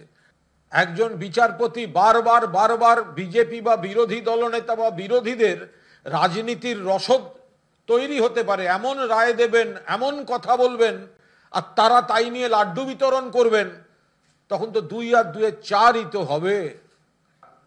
হাইকোর্টের রায়ে বোধহয় ন্যায় বিচার হলো না। তৃণমূলের এই দুই সুরকে পাশাপাশি রেখে অনেকেই প্রশ্ন তুলছেন, এটা কি দ্বিচারিতা নয়? রায় পক্ষে গেলে আদালত ভালো, আর আদালতে ধাক্কা খেলেই বিচারপতির পক্ষপাত দুষ্ট। রায় যখন শাসক দলের পক্ষে যাচ্ছে তখন বিচার ব্যবস্থার প্রতি আস্থা দেখানো হচ্ছে, আর রায় বিরুদ্ধে গেলেই বলা হচ্ছে বিজেপির আদালত, বিজেপির রায়, এই জাতীয় কথা তো আমরা আগে শুনেছি। এগুলো নিন্দনীয়। এগুলো আইনের শাসন হচ্ছে গণতন্ত্রের মূল ভিত্তি, সেটাকেই এইখানে শাসক দল মানছেন না। স্টেট যদি ঠিক মতো না চলে, জুডিশিয়ারি যদি চোখে আঙুল দিয়ে তোমার ভুল দেখায়, তুমি তাকে জুডিশিয়ারিকে আক্রমণ করছো। তোমার ভুলটা দেখো। কোর্ট যদি বিচার প্রক্রিয়ায় যদি মনে করে এটা স্টে দেওয়া দরকার, সে তো স্টে দেবেই। তা বলে তুমি বিচারপতিদের বা জুডিশিয়ারিকে আক্রমণ করতে পারো না। স্টেট যখন একটা শেষ সীমায় যায় তখনই এই ধরনের কথাবার্তা বলে। বুধবার হাইকোর্টের রায়কে হাতিয়ার করে কেন্দ্রের কাছে বকেয়ার দাবিতে সরব হয়েছেন মুখ্যমন্ত্রী। 4 years you are not giving a single paisa for Awas Yojana, rural roads, 100 days job. First you give the arrear, and whatever the money is pending with you, first you pay that money. ওনারা বকেয়া চেয়েছিলেন, reject হয়েছে। কেন্দ্রীয় সরকারকে পূর্ণ পাওয়ার দিয়েছে। Direct job card হোল্ডারদের করতে, তার আগে জব কার্ড হোল্ডারদের ফেক আর জেনুইন আলাদা করতে বলেছে। প্রসেস শুরু করবে। এটা আমাদের ডিমান্ড। স্কিম বন্ধের তো ডিমান্ড নেই। চোর ধরো, জেল ভরো। সব মিলিয়ে 100 দিনের প্রকল্প নিয়ে হাইকোর্টের নির্দেশের পর তৃণমূল বিজেপি সংঘাত এখন সপ্তমে। সুমন ঘড়াই, সুকান্ত মুখোপাধ্যায় ও কৃষ্ণেন্দু অধিকারীর রিপোর্ট, এবিপি আনন্দ। দেখুন, এই প্রবণতা বহুদিনের এবং একাধিক রাজনৈতিক দলের এই প্রবণতা, যেই কোর্টের রায় পক্ষে যাবে বিচার ব্যবস্থা মহান, আর কোর্টের রায় বিপক্ষে গেলে কোর্টের রায় মানি না। কিন্তু তৃণমূল কংগ্রেসের আক্রমণের, আবার বলছি শব্দটা ব্যবহার করছি, ইউনিকনেসটা কোথায় জানেন? সেটা হচ্ছে মাননীয় বিচারপতিদের নাম করে আক্রমণ। এইটা কিন্তু অন্য রাজ্যের বা অন্য রাজনৈতিক দলের এর আগে এত ঘন ঘন ইদানিংকালে কিন্তু আমরা অন্তত দেখিনি। কালকে মাননীয় বিচারপতি মান্থার সাহেবের, রাজাশেখর মান্থার নাম করে আক্রমণ। আমি দ্রুত একবার আপনাদের দেখাবো যে এর আগে কখনো মাননীয় বিচারপতি মান্থা, কখনো মাননীয় বিচারপতি অমৃতা সিনহা নাম করে আক্রমণ করেছে তৃণমূল কংগ্রেস একাধিক ইস্যুতে। দেখুন, শুভেন্দু অধিকারী বেপরোয়াভাবে পুলিশকে আক্রমণ করছে, পুলিশকে মানছে না, আইন শৃঙ্খলাটা পৈতৃক সম্পত্তি ভেবে নিয়েছে এবং কালকেও সেই মানসিকতা দেখা গেছে এবং এর জন্য দায়ী one and only justice Rajasekhar Mantha. I repeat, এর জন্য responsible one and only justice Rajasekhar Mantha. Justice Rajasekhar Mantha শুভেন্দুর উপর সমস্ত এফআইআর গুলোতে সুরক্ষা দিয়ে দিচ্ছেন, এমনকি যে অপরাধ শুভেন্দু করেনি তখনও পরের দিন কি করবে তিনি জানেন না, তা অ্যান্টিসিপেট করেও বলছেন তার বিরুদ্ধে এফআইআর করা যাবে না। এটা কোন দেশের আইন? রাজাশেখর মান্থা হরিশ মুখার্জি রোডে মিছিলের অনুমতি দেন, সেই বিচারপতিকে আজ যাই হোক নিরপেক্ষ বিচারপতি বলা যায় না, কারণ হরিশ মুখার্জি রোডটা কোনো ট্র্যাডিশনাল মিছিলের জায়গা নয়। যে রাজাশেখর মান্থা সেই মিছিলের অনুমতি দিতে পারেন এবং যাকে ডিভিশন বেঞ্চ খারিজ করে, সেই রাজাশেখর মান্থাকে নিরপেক্ষ বিচারপতি বলে মনে করি না। যখন প্ল্যানচেট হয় তখন সামনে একজন মিডিয়াম থাকে আর প্রেতাত্মা যেন মিডিয়ামকে দিয়ে সেই লেখাটা লিখিয়ে নেয়। তো এখানেও যেন সেরকম একটা শোনা যায় যে কোনো প্রেতাত্মা মিডিয়ামকে নিয়ে সেই কাজটা করিয়ে নিতে চাইছে। এই প্ল্যানচেট মডেলে কোনো কোনো বিচারপতি নিজেদের উইশ লিস্টটা এজেন্সিকে দিয়ে করিয়ে নিতে চান। ওকে কেন ডাকা হবে না, ওকে কেন তলব করা হবে না। একে বিজেপি চালিত করছে এজেন্সিকে, তার উপর আবার যদি বিচারপতিও তিনিও যদি তার উইশ লিস্ট চাপিয়ে দেন, তাহলে তো বিচার ব্যবস্থার মধ্যে আর ন্যায় বিচারের কোনো জায়গা থাকবে না। দেখুন, আজকে কিন্তু এই 100 দিনের কাজের রায়ের পর তৃণমূল কংগ্রেস স্বাগত জানিয়েছে এই রায়কে। কার্যত একাধিক নেতা কলকাতা হাইকোর্টের জয়ধ্বনি করেছেন। সুবিধে মতো বিচার বিভাগ নিয়ে অবস্থান বদল, চেনা ছবি এ রাজ্যে। বিশ্বনাথ চক্রবর্তী কি বলেন? দেখুন, তৃণমূল কংগ্রেস সব কিছু দখল করতে পেরেছে, স্কুল কলেজ বিশ্ববিদ্যালয় সর্বত্র দখলবাজি হয়েছে, একমাত্র কলকাতা হাইকোর্টে তৃণমূলের পতাকাটা তুলতে পারেনি। ফলে তৃণমূলের পতাকা যেদিন তুলে দিবে বা সেদিন থেকে আর কোনো অভিযোগ থাকবে না।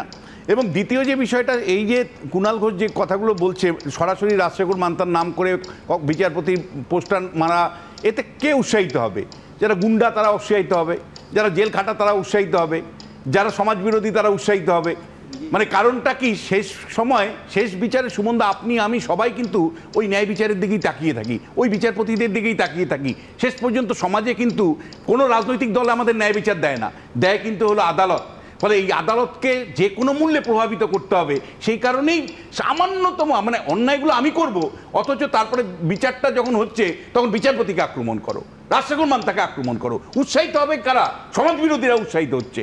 এবং আমি বলছি সমাজটাকে অধঃপতন নিয়ে যাওয়ার জন্য দায় কিন্তু এই রাজ্য সরকারকে নিতে হবে এবং এই শাসক দলকে নিতে হবে। এবং রায় পছন্দ না হলে কিন্তু বিজেপিও একাধিক ক্ষেত্রে বিরাট আক্রমণ, সুপ্রিম কোর্টকে আক্রমণ করেছে। ব্যক্তিগতভাবে যখন করে না, সেটা আরো বেশি ডেঞ্জারাস হয়ে যায়। দেখুন সুমনদা, আজকে আমি এক্সপেক্ট করেছিলাম, আমি যদি আপনি আমায় বলেন একজন বিশ্লেষক হিসেবে কেন মমতা বন্দ্যোপাধ্যায় অমিত শাহ নরেন্দ্র মোদীর মধ্যে বিভাজন টানলেন, বিভাজন খুব সচেতনভাবে পলিটিক্যাল কারণেই টেনেছেন। নরেন্দ্র মোদী মানে সিবিআইডি দেখে না, সিবিআইডি পরিচালনা করে হলো অমিত শাহ।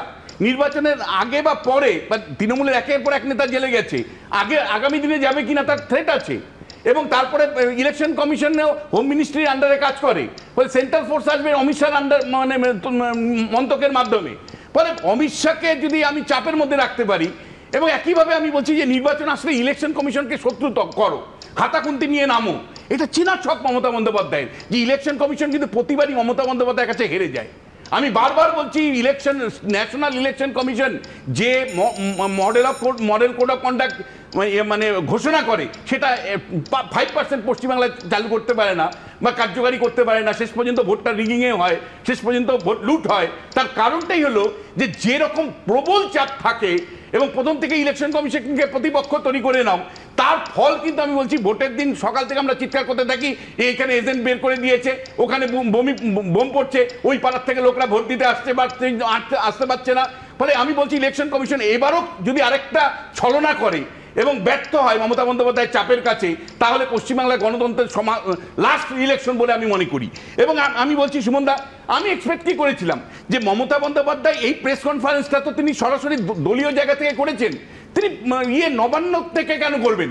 তিনি মানে অশোক স্তম্ভে মানে সরকার জাতীয় পতাকার নিচে বসে আপনার আমার করের টাকায় কেন নবান্নে বসে তিনি এই প্রেস কনফারেন্স করবেন? তিনি বাড়িতে করতে পারতেন, তিনি তৃণমূল ভবনে এসে করতে পারতেন। আপনি গণতন্ত্রের শেখাচ্ছেন আর আপনি নিজে প্রশাসনিক দপ্তরে বসে তৃণমূলের প্রেস কনফারেন্স করবেন, এটা দিনের পর দিন চলছে। এবং আপনি অন্যের দিকে যখন গণতন্ত্রের দিকে তাকান, মানে 3টে আঙ্গুল যখন আপনি দেখান তখন 5টা আঙ্গুল আপনার দিকে থাকে, উল্টো দিকে থাকে। আমি এক্সপেক্ট করেছিলাম একজন অধ্যাপক হিসাবে যে 6 লক্ষ কর্মচারী, আচ্ছা নির্বাচনের আগে 6 লক্ষ কর্মচারী যে অবসর নিয়েছে তাদের কি চাকরির ব্যবস্থা কোনো উনি দিচ্ছেন? আমি এক্সপেক্ট করেছিলাম যে মানে যে সারের মানে আমি বলছি সারের কালোবাজারি কোন লেভেলে গেছে, 1200 টাকা ডিএপি এখন 2500 টাকা দিয়ে কিনতে হচ্ছে কালোবাজারিতে কৃষকদেরকে। আমি এক্সপেক্ট করেছিলাম গৃহ পরিচালিকাদের জন্য ওয়েলফেয়ার বোর্ডের ঘোষণা করবেন, কারণ পশ্চিমবাংলাতে গৃহ পরিচালিকাদের জন্য কোনো ওয়েলফেয়ার বোর্ড নেই, গরিব মানুষের জন্য নেই। আমি এক্সপেক্ট করেছিলাম যে গ্রামের যে রাস্তাঘাট আপনি দেখাচ্ছেন প্রতিদিন, এবিপি আনন্দ দেখাচ্ছে রাস্তার পর রাস্তা খারাপ, অর্থাৎ আপনি ফান্ড ডাইভার্ট করে কেবলমাত্র ভোট কেনার জন্য আপনি লক্ষ্মীর ভান্ডার দিচ্ছেন, অথচ বেসিক যে সার্ভিসগুলো মানুষের রাস্তাঘাট থেকে শুরু করে সেগুলো আপনি বলছেন না। ফলে দিনের শেষে আমি সুমনদা বলছি যে পরিচিত একদম রাজনীতির ছক সেটা মমতা বন্দ্যোপাধ্যায় যেমন করছে, শুভেন্দু অধিকারী করছে, কিন্তু আমি এই বেসিক প্রশ্নগুলো যেগুলো তুলতে চাই যে নাগরিকদের প্রশ্ন নিয়ে কি ভোটটা হবে, আমার কিন্তু তার কোনো বিশ্বাস নেই। বেশ, একটা শুধু এক্সপেকটেশন বাড়তে ছোট্ট রসিকতা থাকবে, সেটা হচ্ছে সুপ্রিম কোর্টের রায়ের পরও কি বিশ্বনাথ চক্রবর্তী ডিএটা এক্সপেক্ট করেননি? আমি বলছি দেখুন, বিশ্বনাথ দা একজন বিশ্লেষক হিসাবে পোডিয়ামে দাঁড়িয়ে বলছেন যদি ঠিকঠাক নির্বাচন হয় এটা মমতা ব্যানার্জি লাস্ট ইলেকশন হবে, এটা বিশ্বনাথ চক্রবর্তী। আমি লাস্ট ইলেকশন না, আমি প্লিজ আমি ক্ল্যারিফাই করি, আমি বলছি এবারও যদি ইলেকশন কমিশন ব্যর্থ হয়, এবারও যদি ইলেকশন কমিশন ব্যর্থ হয়, পশ্চিমবাংলায় এটা শেষ ইলেকশন। আচ্ছা এবার আমি আপনাকে বলছি যে এই একই কথা আমরা যখন বলেছিলাম যে 2024-এ যদি নরেন্দ্র মোদী জিতে যান ভারতবর্ষের এটা শেষ নির্বাচন হবে, তখন বিশ্বনাথ দা ক্রিটিসাইজ করেছিলেন। এখন দুঃখের বিষয় হচ্ছে সুমনদা, আজকে একটা জিনিস আপনাকে বুঝতে হবে, পশ্চিমবঙ্গের মাটিতে আপনি উপনির্বাচন নিয়ে কথা হচ্ছিল না, আপনি কালকে একটা নিয়ে আশা প্রকাশ করলেন। আমি আপনাকে বলছি যেদিনকে কালিয়াগঞ্জ, করিমপুর, খড়গপুরের বাই ইলেকশন, আপনার মনে থাকবে 2019-এ 14 লোকসভায় তৃণমূলের খুব খারাপ ফল হয়েছে এবং করিমপুর বাদ দিয়ে দুটোতেই তৃণমূল ব্যাপক ভোটে পিছিয়ে। আমি আপনার স্টুডিওতে ছিলাম, বিশ্বনাথ দা ছিলেন, সবাই ছিলেন। ইলেকশনের দিন একটা অভিযোগ ওঠেনি। কাউন্টিং এর দিন বিজেপি নেতা বলে গেছিলেন, সায়ন্তন বসু সেই সময় ছিলেন, যে 3-3 পাবো, পরের দিন বিজেপি তাকে পাঠাননি। যদিও আমি বলছি করিমপুরে প্রচুর কচুপনে লাঠি মেরে ফেলে দিয়েছে যাকে, তাই সে দলে তোমার দলে কিভাবে ভোটটা হয়েছিল সে বলেছিল, কচুপনে লাঠি মেরেছিল, কচুপনে লাঠি মেরে ফেলে দিয়েছিল। আমি একটা কথা জিজ্ঞেস করছি, একটা মনে আছে ভোটটা কিভাবে হয়েছিল? আমি আপনাকে জিজ্ঞেস করছি, কচুপনে লাঠি খায় তার ভোটটা কি হয়েছিল? আমি উত্তর দিচ্ছি, একটা কচু বলে লাঠি খাওয়া বলছি তো, ওই কি অবস্থা হয়েছিল, ভোটটা কি হয়েছিল? শুনুন, এটাও ডেমোক্রেসি, শুনতে হবে বিষয়টা। একজন ক্যান্ডিডেটের আঘাতপ্রাপ্ত হওয়া অবশ্যই ওটা ক্ষতিকারক। তন্ময় ভট্টাচার্যের মাথা ফেটেছিল 2016। আমি বলছি আমি বলছি আপনি ওটাকে দেখিয়ে গোটা ইলেকশনটাকে খারাপ বলছেন।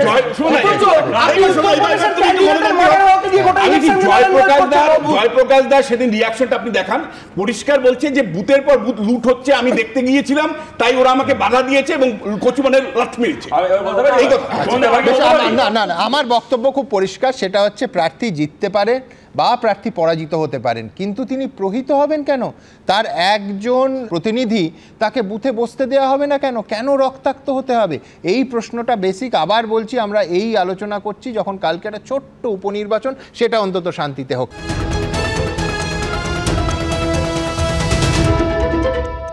কিন্তু এখান থেকে আমি অত্যন্ত আবার বলছি যে রক্ত থেকে ঘামে আসতেই হবে 100 দিনের কাজ, এবং পশ্চিমবঙ্গে দুর্নীতি রোধে একেবারে স্পষ্ট কিছু শর্ত আজকে কলকাতা হাইকোর্টের মাননীয় বিচারপতি স্পষ্ট করে বেঁধে দিলেন। আমার পরের বক্তা ফিরদৌস শামীম, তার আগে বলবো যে আমরা দিনের পর দিন এই 100 দিনের কাজের টাকা আটকানো নিয়ে আমাদের অবস্থান স্পষ্ট করেছি এবং এই দাবিতে একটার পর একটা অনুষ্ঠান করেছি যে দুর্নীতি যে পরিমাণে হোক না কেন টাকা কেন বন্ধ হবে, তদন্ত হোক, দোষীরা শাস্তি পাক, কিন্তু এই 100 দিনের টাকা যায় হচ্ছে একেবারে গরিব প্রান্তিক মানুষের কাছে।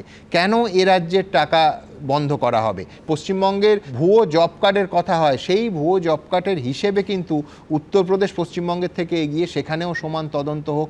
গুজরাটে এই 100 দিনের কাজ নিয়ে মন্ত্রীর পুত্র, গুজরাটে বিজেপির সরকার, কিন্তু সেই সরকারের পুলিশও মন্ত্রীপুত্রকে গ্রেফতার করেছে, এই ঘটনাও ঘটেছে, তদন্ত সেখানেও হোক। আর টাকা বন্ধ হলে শুধুমাত্র সিঙ্গল আউট করে আমাদের রাজ্যে টাকা কেন বন্ধ হবে? আজকে কলকাতা হাইকোর্টের মাননীয় প্রধান বিচারপতির রায়ের স্পিরিটও কিন্তু একেবারে সেই দিকে দিক নির্দেশ করে, ন্যায়ের দিকে। দেখুন, 1 আগস্ট থেকে পশ্চিমবঙ্গে 100 দিনের প্রকল্প চালুর জন্য কেন্দ্রকে নির্দেশ দিয়েছে কলকাতা হাইকোর্ট। তবে সেই সঙ্গে অত্যন্ত তাৎপর্যপূর্ণভাবে কলকাতা হাইকোর্টের প্রধান বিচারপতি টি.এস. শিবজ্ঞানম স্পষ্টভাবে এই নির্দেশও দিয়েছেন যে দুর্নীতি আটকাতে যে কোনো শর্ত আরোপ করতে পারবে কেন্দ্রীয় সরকার।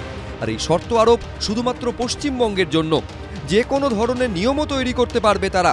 যা দেখে বিরোধীরা বলছে এ রাজ্যে যে 100 দিনের কাজে দুর্নীতি হয়েছে, এই শর্ত আরোপ করে তাতে কার্যত মান্যতা দিল কলকাতা হাইকোর্ট। টাইট করে দিয়েছে। ওনারা বকেয়া চেয়েছিলেন, রিজেক্ট হয়েছে। কেন্দ্রীয় সরকারকে পূর্ণ পাওয়ার দিয়েছে। ডাইরেক্ট জব কার্ড হোল্ডারদের করতে, তার আগে জব কার্ড হোল্ডারদের ফেক আর জেনুইন আলাদা করতে বলেছে। প্রসেস শুরু করবে, এটা আমাদের ডিমান্ড। স্কিম বন্ধের তো ডিমান্ড নেই, চোর ধরো জেল ভরো। তোমার ডবল ইঞ্জিন সরকার গুজরাটে মন্ত্রীর ছেলেরা এই 100 দিনের কাজে চূড়ান্ত দুর্নীতি করে অ্যারেস্ট হচ্ছে। তোমার ডবল ইঞ্জিন সরকার উত্তরপ্রদেশ ভুয়ো জব কার্ডের লিস্টে টপ করে। এই জায়গায় দাঁড়িয়ে বাংলার প্রতি কেবল হচ্ছে ইঙ্গিতপূর্ণ কথাবার্তা, দুর্নীতি হয়, নজরদারি চাই, নিয়ম করতে হবে, আর বাকি জায়গায় লুটপাট করে ফাঁক করে দিচ্ছে, অথচ সেখানে টাকা যাচ্ছে। এটা আর চলতে পারে না। এ রাজ্যে 100 দিনের কাজে দুর্নীতির বিস্তর অভিযোগ সামনে এসেছে। কেউ অভিযোগ করেছিলেন কাজ করেও মেলেনি টাকা। খাল কাটাই হয়েছিল, করেছিলাম, কোম্পানি পার্কে সব বন ফন পরিষ্কার হয়েছিল, করেছিলাম, কিচ্ছু টাকা পয়সা পাইনি। যখন যাই বলে টাকা দেয়নি। কেউ অভিযোগ করেছিলেন জব কার্ডধারীর অজান্তেই তোলা হয়েছে টাকা। আমার নামে জব কার্ড তৈরি করে মাল তুলে খাচ্ছে আমার নামে আর একজন ব্যক্তি আছে মন্টু ঘোষ। এই নিয়ে আমি কোর্টে দ্বারস্থ হয়েছি। সরকারি টাকা পয়সা আমার নামে 2 নম্বরি করে খাচ্ছে, এর আমি বিচার চাই। কেউ অভিযোগ করেছিলেন 100 দিনের কাজ করলেও টাকা মেলেনি।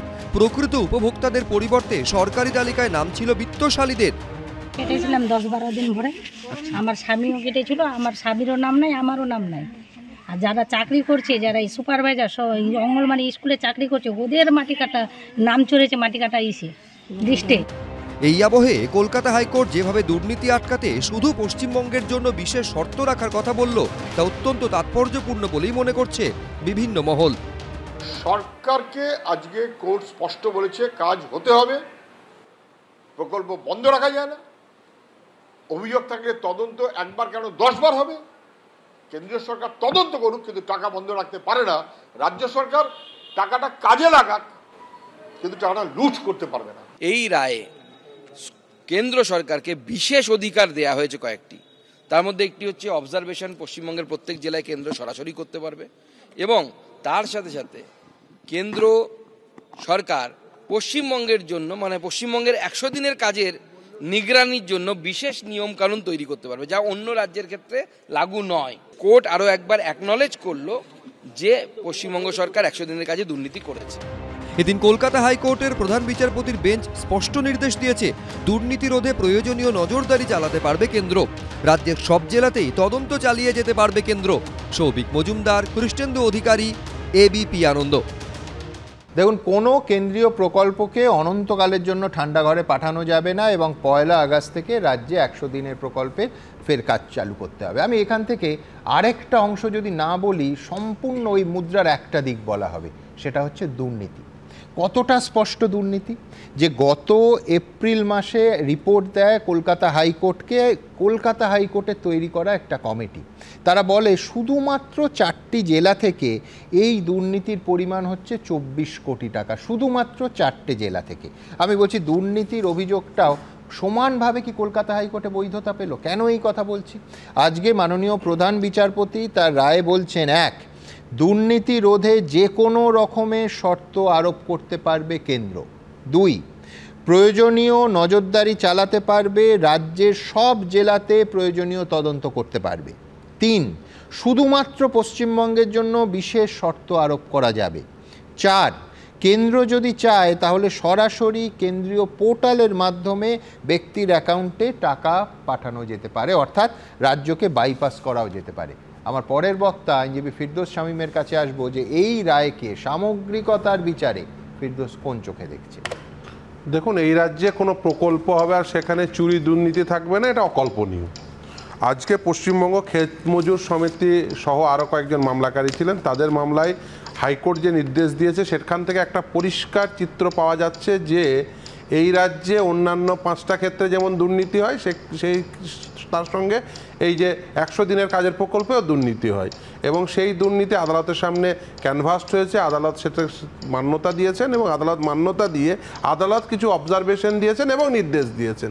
নির্দেশটার থেকে একটা জিনিস পরিষ্কার যে রাজ্য সরকার যারা 100 দিনের কাজের যে প্রকল্প সেই প্রকল্প সঠিকভাবে পরিচালনা করতে ব্যর্থ হয়েছেন। এবার আসি যে রাজ্য সরকারের পক্ষ থেকে কিছু বক্তব্য এর আগে উঠে এসছে, বিশেষ করে মাননীয় মুখ্যমন্ত্রীর পক্ষ থেকে, যে কেন্দ্রীয় বঞ্চনা 100 দিনের কাজের ক্ষেত্রে। দেখুন, আমাদের দেশে এই মুহূর্তে আর যাই হোক সংবিধানটা তো আর গঙ্গা জলে ফেলে দেওয়া হয়নি। আমাদের সংবিধানে নির্দিষ্টভাবে বলা আছে যে কেন্দ্রের কাছে রাজ্যের যদি কোনো প্রাপ্য থাকে, কেন্দ্রের রাজ্যের যদি কনফ্লিক্ট হয়, তার জন্য সাংবিধানিক একটি প্রভিশন রয়েছে। আপনি চলে যেতে পারেন সুপ্রিম কোর্টের অরিজিনাল জুরিসডিকশনে, গিয়ে মামলা করে রাজ্যের প্রাপ্যটা নিয়ে আসতে পারেন। অন্য বেশ কিছু রাজ্য করেছে, তাহলে আর পশ্চিমবঙ্গ পারছে না কেন? পশ্চিমবঙ্গ পারছে না এই কারণেই, কারণ পশ্চিমবঙ্গের নিজস্ব দুর্বলতা রয়েছে। সেই দুর্বলতাটা কি? আসলে ওই যে বললেন 24 কোটির দুর্নীতি, 24 কোটির দুর্নীতি এটা অ্যাসার্টেন করা গেছে। দুর্নীতিটা কিন্তু 24 কোটির নয়, সেটা 2400 কোটি টাকারও হতে পারে, ওটা কমিটি অ্যাসার্টেন করেছে। আসলে কি জানেন তো, আমাদের মানে 4টে জেলা থেকে শুধু রিকভারি হয়েছে, একদম ভগ্নাংশ, নিঃসন্দেহে অনেক বেশি। আমাদের এই পশ্চিমবঙ্গ সরকার কিন্তু চোর বাঁচাতে সুপ্রিম কোর্টে ছুটতে পারে, 6 বার ডিএ মামলায় হেরে গিয়ে সুপ্রিম কোর্টে ছুটতে পারে। রাজ্য সরকারি কর্মচারীদের ন্যায্য দাবি, হকের পাওনা, সেটা আদালতের দ্বারা 6 বার প্রতিষ্ঠা হয়ে যাওয়ার পরেও সেটা ডিলে করার জন্য সুপ্রিম কোর্টে ছুটতে পারে। কিন্তু গরিব মানুষের হকের টাকা কেন্দ্রের সরকারের কাছ থেকে যেটা প্রাপ্য তার জন্য সুপ্রিম কোর্টে ছুটতে পারে না। কেন পারে না? তার কারণ তাদের নিজস্ব দুর্বলতা রয়ে গেছে।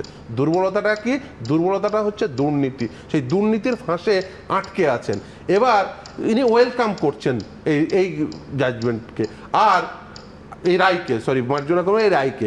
আর গতকাল ওবিসি রায়ের পরে দেখবেন যে সেটা নিয়ে বিভিন্ন ধরনের বক্তব্য পেশ হচ্ছে, আদালতকে বারবার আক্রমণ করছেন। আমি এই কথাটা বলছি, তার কিছু যুক্তিসঙ্গত কারণ রয়েছে। দেখুন, গণতন্ত্রের এই আদালত হচ্ছে সেফটি ভালভ। মানুষ থাকলে কনফ্লিক্ট থাকবে, আর কনফ্লিক্টকে মিনিমাইজ করার জন্য আইনের প্রবর্তন। আর এই কনস্টিটিউশনাল কোর্টগুলো কনস্টিটিউশনাল গার্জিয়ান হিসেবে সেইগুলোকে কিন্তু প্রোটেক্ট করবে। আসলে এরা যারা এই যে বিভিন্ন রাজনৈতিক নেতা নেত্রী যারা বিভিন্ন সময় যখন একটা বিড়ম্বনায় পড়ছেন কোনো রায়ের পরে, তখন তারা আক্রমণ করছেন, তারা বুঝতে পারছেন না তারা নিজেদেরকে ভালনারেবল বানাচ্ছেন। তার কারণ ধরুন, আমি একটা উদাহরণ দিই। ধরুন এসএসসি মামলায় 26,000 জনের চাকরি বাতিল হয়েছে, এটা আপনারা ফ্যাক্ট জানেন, কিন্তু পার্টিসিপেটেড ক্যান্ডিডেটের সংখ্যা কত? 31 লক্ষ। তারা তো মনে করেছেন যে আমরা ন্যায় বিচার পাইনি, তাই তারা আদালতের দ্বারস্থ হয়েছিলেন। ভাবুন তো, কালকে 31 লক্ষ ছেলে মেয়ে যদি এই রাজ্য সরকারের সদর দপ্তর নবান্নের দিকে ধাবিত হতো, তাহলে কি অবস্থা তৈরি হতো? তারা কিন্তু ধাবিত হয়নি, কারণ তারা বিশ্বাস রেখেছিল কিসের উপরে?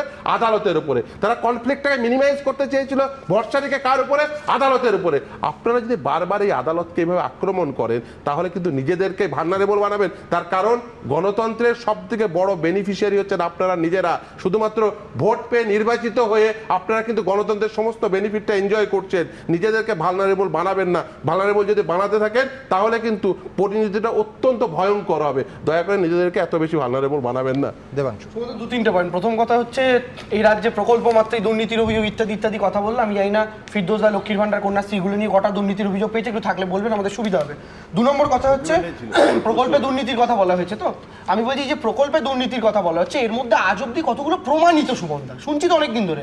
এখন প্রমাণের কথা আমি যখনই বলবো তখনই বাম বা বিশ্বনাথ দ্বারা তারা বলবেন যে সেন্ট্রালের সাথে তোমাদের একটা বোঝাপড়া আছে, তার জন্য সিবিআইডি। আমি তা বলবো না, আমি বলবো তোমার নেতারা কত বড় লোক হয়েছে, তোমার নেতাদের বাড়ি আমি বলছি ধরুন দুটো জিনিস হতে পারে। আপনি যখন দুর্নীতির অভিযোগ করবেন তখন সেই দুর্নীতির অভিযোগ প্রমাণ করতে পারছেন না, সেই কথাটা আমি যখন বলবো, আপনি যদি সেটিং দিয়ে ওটা ঢাকতে চান তাহলে আমি প্রশ্ন করবো যে একই সেটিং এর জন্য পয়সাটা পাচ্ছি না কেন? কেউ ঢাকতে চায় না, কিন্তু আমি বলছি যে ধরো দেবাংশু, তোমার সঙ্গে আমি 300% একমত যে 100 দিনের কাজের টাকা বন্ধ করাটা অন্যায়, ন্যায় নয়। তার কারণ হচ্ছে যে একেবারে প্রান্তিক গরিব মানুষ এর জন্য সাফার করছেন, কিন্তু পাশাপাশি তুমি প্রমাণের কথা বলছো। 4টে জেলা থেকে 24 কোটি তো রিকভার্ড মানি, এটা প্রমাণের ব্যাপার নয়, এটা টাকা ফেরতের প্রাণী, রিকভার্ড মানি। সহজ কথা বলছি, মানে দুর্নীতি হয়েছে এই কথা কিন্তু অভিষেক বন্দ্যোপাধ্যায় অস্বীকার করেননি। একটা কথা বলছি, এই যে টাকাগুলো রিকভার্ড হয়েছে এগুলোর তো মূল সোর্সটা হচ্ছে ফেক জব কার্ডের মাধ্যমে। তো ফেক জব কার্ডের মাধ্যমে কিছু অ্যাকাউন্ট খুলিয়ে ভুয়ো লোকের অ্যাকাউন্টে টাকা গেছে। তো এই ফেক জব কার্ডে যে রাজ্যগুলো পশ্চিমবঙ্গের আগে র্যাঙ্কিং করছে তাদের টাকা বন্ধ করেছে সুমনদা। এক্স্যাক্টলি এই প্রশ্নটা করেছিলাম, ইউনিটে হয়নি কে?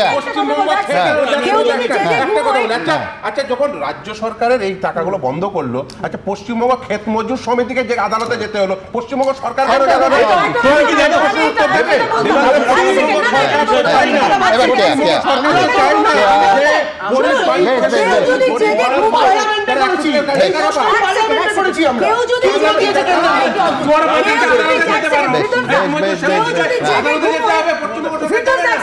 কেউ যদি জেগে ঘুমোয় তাকে তো জাগানো যাবে না। উনি বলছেন প্রমাণ, আমি বলছি হাতে কলম 4টে প্রমাণ বলছি। আপনি যেরকম রিকভারের বললেন, আমি বলছি হুগলি, পূর্ব বর্ধমান, মালদা এবং দার্জিলিং ফাইন দিয়েছে দুর্নীতির কারণে। এই রাজ্য থেকে একটা জেলায় দিয়েছে।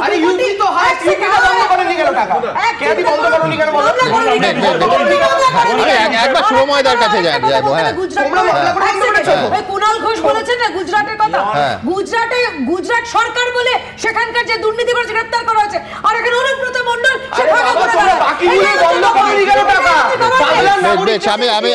বেশ দুজনকেই থামালো। আমি শুভময় মৈত্রের কাছে যাব। দেখুন, দুদিকেই যুক্তি আছে, খুব স্পষ্ট যুক্তি। একটা হচ্ছে এটা ঠিক যে দুর্নীতির ক্ষেত্রে, ফেক জব কার্ডের ক্ষেত্রে অনেক পশ্চিমবঙ্গের ওপরে ছিল ইউপিতে টাকা বন্ধ হয়নি। গুজরাটে এই 100 দিনের কাজ নিয়ে দুর্নীতি হয়েছে, এটা দিনের আলোর মতো সত্যি। তার কারণ গুজরাট পুলিশ মন্ত্রীর ছেলের বিরুদ্ধে ব্যবস্থা নিয়েছে, সুতরাং এটা বিতর্কের জায়গা নয়। তার যে ইউপি কিংবা গুজরাটে 100 দিনের কাজের টাকা কিন্তু বন্ধ হয়নি। হ্যাভিং সেড দ্যাট, এইখানে অভিযোগ 500 কোটি টাকার দুর্নীতি, যার ভেতরে 24 কোটি রিকভার্ড হয়েছে। অর্থাৎ ফেক জব কার্ড বলুন বা 100 দিনের কাজের একেবারে রন্ধ্রে রন্ধ্রে যে দুর্নীতি ঢুকে পড়েছিল, সেটা নিয়েও সন্দেহের জায়গা নেই। শুভময়দা, দেখুন, মানে তৃতীয় বিশ্বের রাজনীতিতে এই যে দুর্নীতি বা দুর্বৃত্তায়নের অভিযোগ সব জায়গাতেই থাকবে, এবং আমরা ছোটোবেলার থেকে যেভাবে বড় হয়েছি, আজকে হঠাৎ করে যে কোনো সময় যে কোনো রাজনৈতিক দল বা আমরা নিজেরা ধোয়া তুলসী পাতা হয়ে গেলে সেটা তো মেনে নেওয়া যাবে না। ফলে এর মধ্যেই গোটা ব্যবস্থাটা চলবে। কিন্তু গোটা ব্যবস্থাটা পশ্চিমবঙ্গের ক্ষেত্রে কিভাবে চলছে, এক হচ্ছে প্রথমেই শুরুতে যে উত্তরপ্রদেশ বা গুজরাটের ক্ষেত্রে কি হয়েছে, সুতরাং মিটে গেল, তার আর পশ্চিমবঙ্গ নিয়ে আলোচনা করারই দরকার নেই। এটা একটা রাস্তা হতে পারে। আরেকটা রাস্তা হচ্ছে না, পশ্চিমবঙ্গ আরেকটা রাজ্য যেখানে 100 দিনের কাজের একটা গোলমাল হয়েছে, কোর্টে বিষয়টি গেছে, তার নিরিখে আমরা এটা আলোচনা করব কিনা। যদি ধরে নিই যে আমরা আলোচনা করব, একদম শুরুতেই কেয়াদি বলেছেন যে কেন্দ্রীয় সরকারকে মনিটর হতে হবে কিনা তৃণমূলের ক্লাসে। শতরূপ তো বারবার দেবাংশুকে নার্সারিতে পাঠিয়ে দিল, কিন্তু তৃণমূল কংগ্রেসের রাজনীতি কিন্তু একেবারেই ওই স্তরের নয়, একেবারে পিএইচডি টিএইচডি বা পোস্ট ডক্টরাল স্তরে বা তৃণমূল রাজনীতির অধ্যাপক বললেও কোনো ভুল হবে না। কারণ একটি রাজনৈতিক দল, যে রাজনৈতিক দলে একেবারে অতিবাম থেকে, সিপিএম থেকে, কংগ্রেস থেকে, বিজেপি থেকে সমস্ত রাজনৈতিক দলকে মিলিয়ে যেভাবে স্বাধীনতা আন্দোলনের আগে কংগ্রেস যেভাবে একটা প্ল্যাটফর্ম তৈরি করেছিল, তৃণমূল যে রাজনীতির প্ল্যাটফর্মটা তৈরি করেছে তাকে ডিফাইন করেছেন ফিরদৌস বাবু, বলেছেন যে যারা এই গণতন্ত্রের সুবিধেটা সরাসরি নিতে চান তারা তৃণমূল কংগ্রেসের পক্ষে থাকবেন। ফলে বিজেপিরও কিন্তু তৃণমূল কংগ্রেসের সঙ্গে থাকলে এই মুহূর্তে সব থেকে বেশি সুবিধে।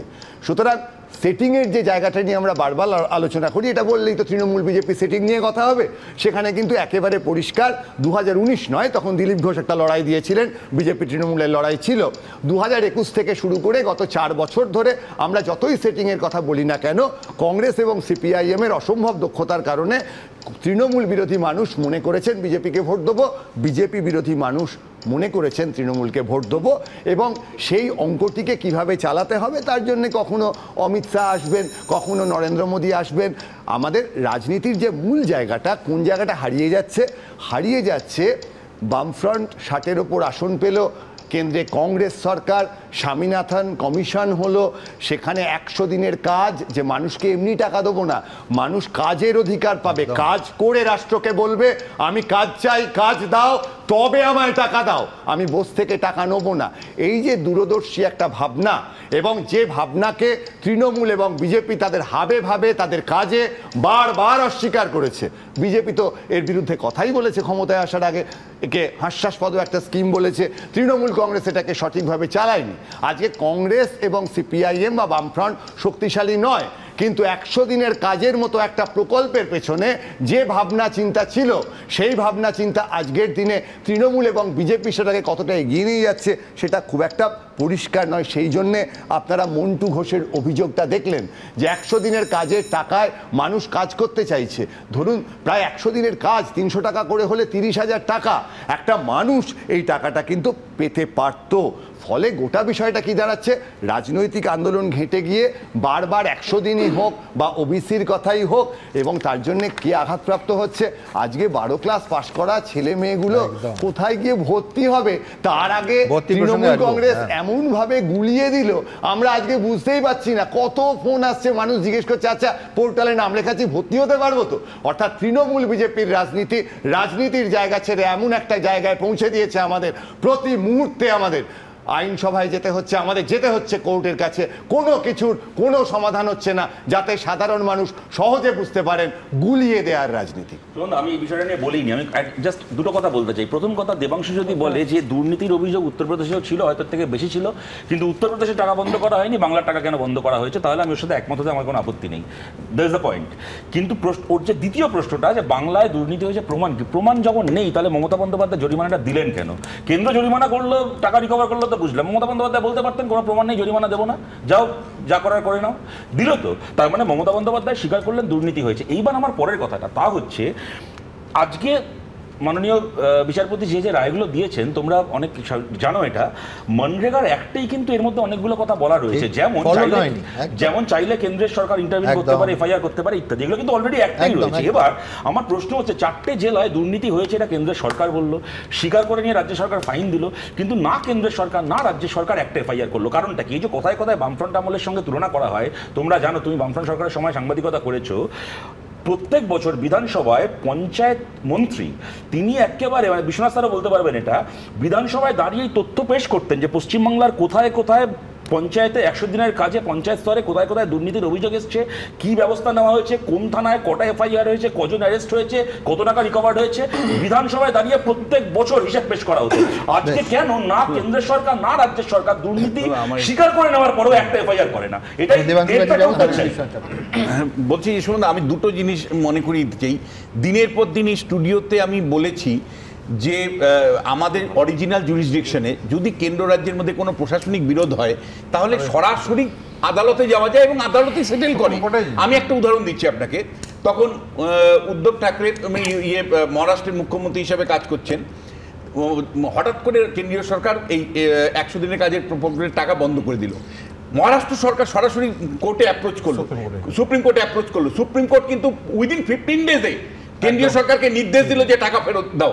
মমতা বন্দ্যোপাধ্যায় যেটা করেছে, আমি বলছি অভিষেক বন্দ্যোপাধ্যায়, মমতা বন্দ্যোপাধ্যায় এটাকে রাজনীতি মধ্যে ঢোকাতে চেয়েছে, বারবার পথের রাজনীতির মধ্য দিয়ে ভোটে জিততে চাইছে, মানে যতটা না মানুষকে সাহায্য করতে চাইছে মমতা বন্দ্যোপাধ্যায় এই 100 দিনের কাজে, তার থেকে অনেক বেশি রাজনীতি এর মধ্যে করতে চাইছে।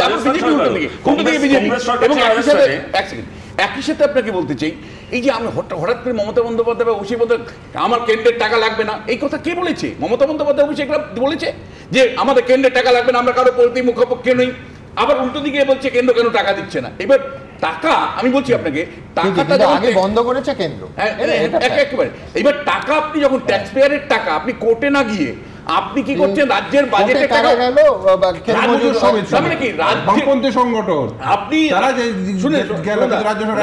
টাকা যখন আপনি রাজ্যের করদাতাদের টাকা আপনি একটা অন্য ফান্ডে দিচ্ছেন, আপনি তার মানে অন্য কাজগুলো করতে পারছেন না, আপনি দিয়ে দিতে পারছেন না, তার মানে কি দিনের পর দিন আপনি মিসম্যানেজমেন্টে রেখেছেন পশ্চিমবাংলাটাকে। আমি বলছি মনরেগার অ্যাক্টে আরো একটা বিষয় রয়েছে, যদি কোনো কারণে কারোর প্রাপ্য টাকা আটকে থাকে তাহলে কেন্দ্রীয় সরকারকে সুদ সমেত সেই টাকা ফেরত দিতে, তার জন্য মামলা। এবার বিষয়টা হচ্ছে যে আজকের দিনে দাঁড়িয়ে আজকে যে জাজমেন্টটা নিয়ে আমরা আলোচনা করছি, এটাতে তো আগস্ট মাস থেকে চালু হবে এই নিদান রয়েছে, বাট এতদিনের যে টাকাগুলো ডিউ। কিন্তু আমি বলছি, আমি তোমার সঙ্গে তো একমত, কিন্তু রাজ্য সরকার কেন কোর্টে গেল না? এখন কি যাবে? অ্যাটলিস্ট কোর্টে কেন গেল না? কেন ক্ষেত মজুর অ্যাসোসিয়েশনটা যেতে হলো? শুভময়দা বলার সময় একটা কথা বললো যে তৃণমূল বিজেপি মিলে একটা হাস্যাস্পদ, বিজেপি তো এ করছে না, প্রথম থেকে বিরোধী ছিল, তৃণমূলও নিয়ে গেছে।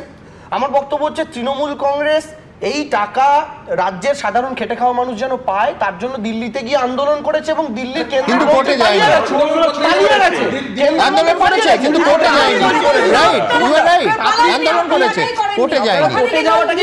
না না, যেখানে না না, ও এক সেকেন্ড, আমরা কি দেখলাম দেবাংশু, ফলটা কোথা থেকে এলো? সেটা হচ্ছে কোর্টের কাছ থেকে রেহাই কে দিল? কোর্ট দিল। তো সেইটা তো তৃণমূল কংগ্রেস আজকে তুমি বুক ফুলিয়ে বলতে পারতে যে আমরা কোর্টে গিয়ে জাস্টিস ছিনিয়ে এনেছি। আমি বলছি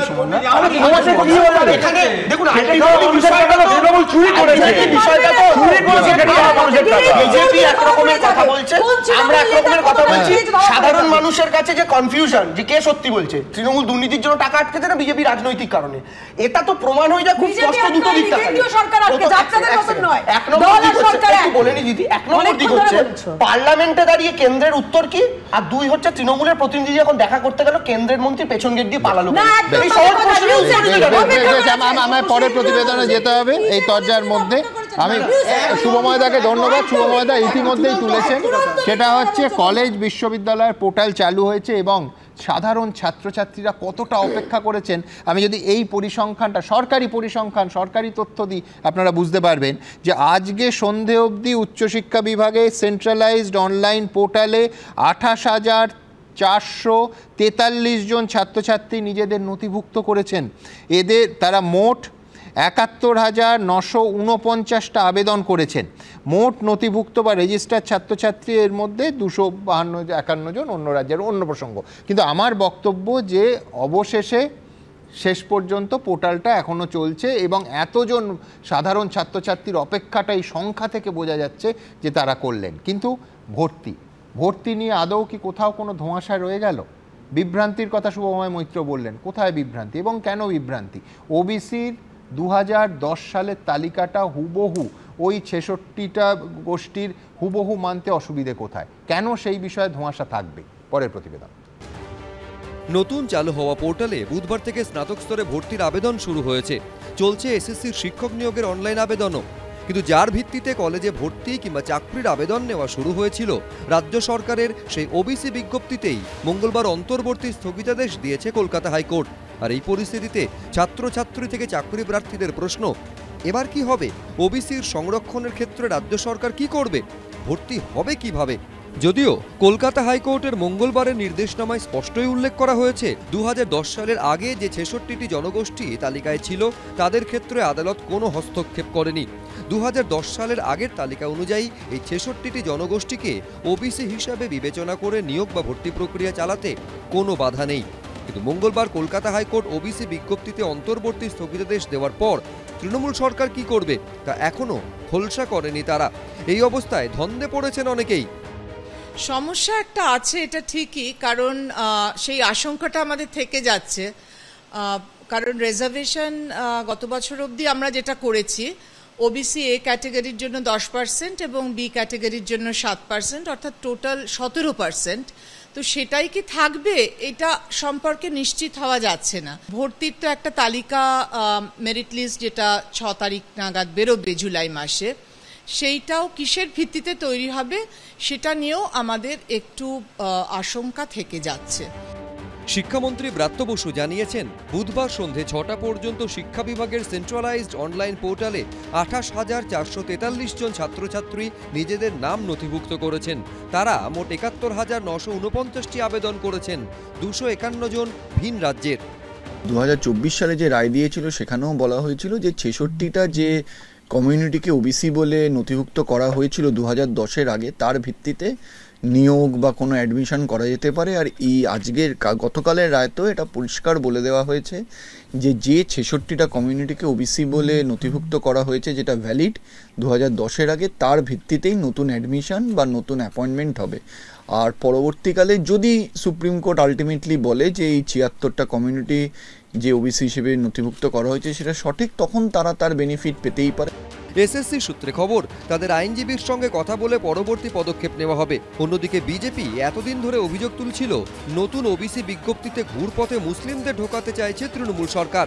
মঙ্গলবার হাইকোর্ট সেই বিজ্ঞপ্তিতে অন্তর্বর্তী স্থগিতাদেশ দেওয়ার পর বিধানসভা চত্বরে লাড্ডু বিলি করে বিজেপি।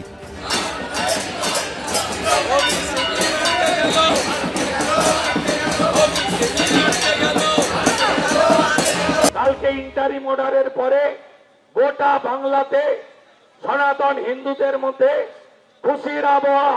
মমতা ব্যানার্জি তার যে এই তোষণের রাজনীতি, তার হাত থেকে এই বাংলাকে মুক্ত করতে হবে।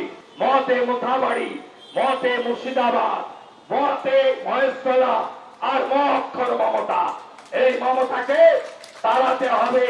যারা একটু আদিবাসী ওবিসি তাদের সম্পর্কে এই বীরবা হাঁসদা এরা সব আমাদের জুতার নিচে থাকে, দেবনাথ হাঁসদা জুতার নিচে থাকে। এগুলো আমরা এই বিরোধী দলনেতার মুখে শুনেছি যিনি লাড্ডু বিলি করছেন। এই বিজেপি হচ্ছে ওবিসি বিরোধী। এদিন অনগ্রসর শ্রেণী কল্যাণ দফতরে গিয়ে ডেপুটেশন জমা দেন বিজেপির ওবিসি মোর্চার প্রতিনিধিরা। কৃষ্ণেন্দু অধিকারী, উজ্জ্বল মুখোপাধ্যায়, শিবাশিস মৌলিক, এবিপি আনন্দ, কলকাতা। আমি বলছি 17 নম্বর পয়েন্ট যদি ফিরদৌস দেখা যায়, গতকাল মাননীয় বিচারপতিরা যে রায় দিয়েছেন, এ নিয়ে কিন্তু কোনো মানে আমি বলছি না নিয়োগ না ভর্তি, কোনো ধোঁয়াশা থাকার কথাই নয়। একেবারে স্পষ্ট ভাষায় বলা হচ্ছে, the said judgment had not been seen interfere by the honourable supreme court and that has such that there can be no hindrance in conducting the recruitment process as well as the admission process, taking into consideration the 66 classes of OBCs as existing prior to 2010. আমি বলছি খুব স্পষ্ট, একেবারে বিচারপতিরা শুনানিতে শুধু নয় রায় লিখে দিয়েছেন। আমি কালকে বারবার যেটা বলছি, কেউ বিষ বাও জলে পড়ে নেই, তার কারণ একেবারে স্পষ্ট করে দিয়েছেন তারা যে না নিয়োগে না ভর্তিতে কোনো তাদের দিক থেকে শুধু আজ এবং রায় বেরোনোর পর নয়, তার আগেও কিন্তু কোনো ধরনের আইনি বাধা ছিল না। তাহলে এই বিভ্রান্তি কেন? প্রথম কথা, কেউ বিষবাও জলে পড়ে নেই, আসলে বিষবাও জলে ফেলানো হচ্ছে এবং একটি নির্দিষ্ট উদ্দেশ্য নিয়ে। কিছুক্ষণ আগে অধ্যাপক বলছিলেন যে আমরা বারবার জানতে চাইছি কিন্তু কিছু জানতে পারছি না, বিভ্রান্তি। এই কিছুক্ষণ আগে আরেকজন অধ্যক্ষা তিনি বলছিলেন আসলে এটা কেন তৈরি করা হচ্ছে জানেন তো, তার কারণ একটা নির্দিষ্ট পারপাস আছে। সেই পারপাসটা হলো বেসরকারি বিশ্ববিদ্যালয়গুলোকে পুষ্ট করতে হবে। তার কারণ ইন দ্য মিন হোয়াইল আমার কাছে অনেকে ফোন করে জানতে চাইছেন, যেহেতু এই মামলাগুলো করি, যে আমরা করবোটা কি। 1 মাস হলো রেজাল্ট বেরিয়ে গেছে, 1 মাস ধরে কি তারা বসে থাকবেন? বিভিন্ন বেসরকারি বিশ্ববিদ্যালয়গুলো প্রচেষ্টা করছেন, সেখানে কাঁড়ি কাঁড়ি দিয়ে তারা ভর্তি হতে বাধ্য হচ্ছেন। এবার বলি, কোন ছাত্রছাত্রীর বাবা মা আছে বলবো যে যাদের সামান্য সামর্থ্য আছে তারা বেসরকারিতে ভর্তি করবেন, বাড়িতে বসে রাখবেন। দেখুন, এই যে যেটা আমি 2024 সালে রায়টি দেখি, রায়টিতে কি বলা আছে যে ইভেন যে সার্টিফিকেটগুলো বাতিল হয়ে গেছে সেই বাতিল সার্টিফিকেট দিয়ে যারা চাকরি পেয়েছেন তাদের চাকরিগুলো প্রোটেক্ট করেছেন, ইভেন অনগোয়িং প্রসেস যেগুলো চলছিল সেগুলোতেও বেনিফিট দিয়েছেন। আর এই যে স্থগিতাদেশ যে নির্দেশনামায় আছে সেখানে নির্দিষ্টভাবে বলা আছে অ্যাডমিশনের ক্ষেত্রে কোনো প্রতিবন্ধকতা নেই, চাকরির ক্ষেত্রেও কোনো প্রতিবন্ধকতা নেই। ইভেন আপনাকে বলি, ধরুন একজন ওবিসি ক্যান্ডিডেট বা একজন এসসি ক্যান্ডিডেট, তিনি যদি মনে করেন তার ওবিসি সার্টিফিকেটটি বা এসসি সার্টিফিকেট তিনি ব্যবহার করবেন না, তিনি আনরিজার্ভ হিসেবে টিচার হতে চান, টিচার হতে পারেন। ইভেন শুধু তাই নয়, তিনি যদি ধরুন চাকরির ক্ষেত্রে তিনি যদি আনরিজার্ভের উপরে মার্কস পান লাস্ট কাটাবের থেকে, তিনি আনরিজার্ভ হিসেবে টিচার হওয়া, সেটাই দেশের আইন। দুর্ভাগ্য হলেও সত্য, এরা বেসিক্যালি পুরো বিষয়টিকে বিভ্রান্ত তৈরি করে আসলে বেসরকারীকরণের পথটাকে প্রশস্ত করতে চায়। একদমই নয়, কারণ হচ্ছে বেসরকারি বিশ্ববিদ্যালয়ের সংখ্যা পশ্চিমবঙ্গে এখন অনেক কম, এবং পশ্চিমবঙ্গে 11 সালের পর নতুন সরকার আসার পর, তৃণমূল সরকার আসার পর কলেজের সংখ্যা যে পরিমাণ বেড়েছে এবং সিটের সংখ্যা যে পরিমাণ বেড়েছে, তার ফলে এখনো পর্যন্ত মোটিভ বাদ দিন, আমি ধরে নিচ্ছি ফিরদৌস ভুল কথা বলছে, এরকম কোনো সরকারের মোটিভ ছিল না। আমার পরিষ্কার যে এই দেরিটা কেন করা হবে, আমি কেন আগের বছরের ডেটের সঙ্গে এই বছরের ডেট, আরে আমি বলছি 2010-এর আমি তো প্রথম দিনই ভর্তি করতে পারলাম, ভোলাটাইল করে দেওয়ার জন্যই এই যে অভিভাবক অভিভাবিকা প্রথম দিন ভর্তি করতে পারে, এই মামলাটা কারণ হচ্ছে ভোলাটাইল করার জন্য। আরে পুরোটাই ভোলাটাইল করার জন্য, এটা একটা উদ্দেশ্যমূলকভাবে করা। আচ্ছা বুঝলাম, তার জন্য এডুকেশনটা বন্ধ রাখা যাতে এই ধরনের একটা অজলাবস্থা পোর্টাল তো কালকে খুলল সরকারি, তার কারণে এই রায়টা আসবে। তাহলে বন্ধটা কে করলো? বন্ধটা কে করলো?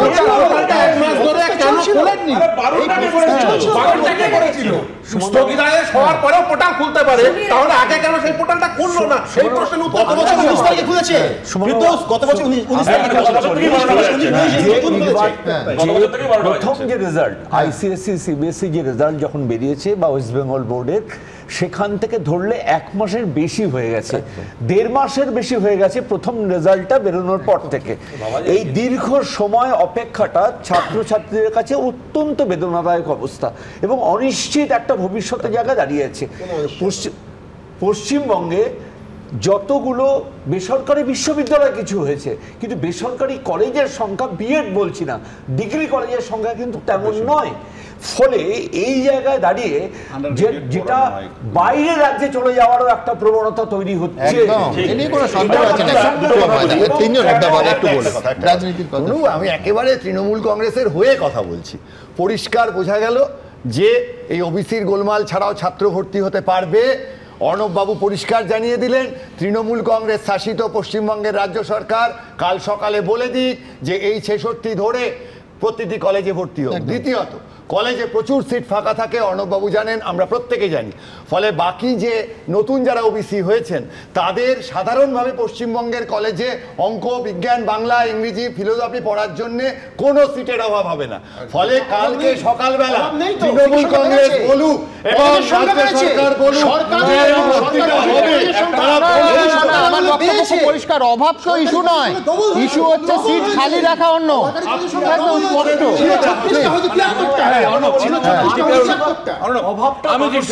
সুমনদা আজকে আনন্দবাজারে বেরিয়েছে, গত বছর 4 লক্ষ মানে আমাদের যে বিভিন্ন সাবজেক্টের যে পদ সেগুলো কিন্তু ভরা হয়নি। একটা বিরাট সংখ্যক যে বাইরের রাজ্যে যাচ্ছে, সেটাই হলো একটা উদাহরণ। দ্বিতীয় যেটা খুব কষ্ট করে তৃণমূল কিন্তু বলবে না এত তাড়াতাড়ি, যে পরিষ্কার করে কালকেই একটা আদেশ জারি করতে পারে শিক্ষামন্ত্রী যে অ্যাজ পার কোর্ট অর্ডার আপনারা রিজার্ভেশন মেনটেন করে আপনারা ভর্তি নিয়ে নিন, কিন্তু করবে না। কেন করবে না? এখানে পলিটিক্স অফ ডিসপ্লে আছে। যেমন জয়েন্ট এন্ট্রেন্স পরীক্ষা কবে হয়েছে, তার রেজাল্ট কেন হচ্ছে না? সেন্ট্রালের তো সবগুলো রেজাল্ট বেরিয়ে গেছে, জয়েন্ট এন্ট্রেন্সের রেজাল্টটাও কিন্তু একই কারণে এই গল্পটায়, যে আমি দিনের শেষে বোঝাবো যে হে মুসলমান, হে ওবিসি ক্যাটাগরির মুসলিমরা, তোমাদের জন্য আমাদের নিবেদিত প্রাণ, তাতে যদি উচ্চশিক্ষা জাহান্নামে যায় যা। মানে আপনি বলছেন ওটা এক সেকেন্ড প্লিজ সবাই আসছে, আমি বলছি আপনি বলছেন যে পোর্টাল খোলা হবে কিন্তু ভর্তি হবে না, পোর্টাল খোলা আছে কিন্তু ভর্তি হবে না। মানে এই মানে মানে কি হবে বলতো? বারবার চাপ পেয়ে মানুষকে জানানো হবে। এই তথ্যটা বিশ্বনাথ কোথা থেকে পেলেন? যে ফাঁকা সংখ্যাটা রয়েছে উনি বললেন যে ভর্তি হয়নি, তারা সবাই অন্য রাজ্যে চলে গেছে, তথ্যটা কোথা থেকে পেলেন? ফাঁকা যে রয়েছে, তুমি আমার সঙ্গে একমত হবে যে গত বছর যে ফাঁকার সংখ্যা ছিল কোনো কারণ নয়। আমি যদি প্রথম দিন ভর্তি করতাম ফাঁকার সংখ্যা তো কমতো, এটা তো মানবে, বিজ্ঞানের অঙ্কের নিয়মেই কমতো। স্কুল বন্ধ হয়ে গিয়েছে, এটা একটা টোটাল পরিকাঠামো, টোটাল একটা সমস্যা। আপনি কোথা থেকে সমস্যা কোথা থেকে তথ্য পেয়েছি জিজ্ঞেস করছেন তো? শুনে নিন, অনেকটা আরেকক্ষণ বলেছেন, আরে শুনুন, শুনে নিন। কোভিডের পর ড্রপআউটের সংখ্যা সারা ভারতে বেড়েছে। আচ্ছা, আমি বলছি কি, প্রত্যেক বছর পশ্চিমবাংলায় মাধ্যমিক পরীক্ষার্থীর সংখ্যা গত 4 বছর ধরে গত বছরের থেকে কমছে। এই তথ্যটা আমরা এই রাজ্যের সরকার থেকে পেয়েছি। দ্বিতীয় কথা, যারা মাধ্যমিক দ্বিতীয় কথা হচ্ছে যারা মাধ্যমিক দিচ্ছে তার 2.5 থেকে 3 লাখ ছেলে মেয়ে ড্রপ আউট হয়ে যাচ্ছে, উচ্চ মাধ্যমিকের সংখ্যা কমে যাচ্ছে। আপনাদের দেওয়া তথ্য থেকে পাওয়া যাচ্ছে। এবার আমি বলি, আজকে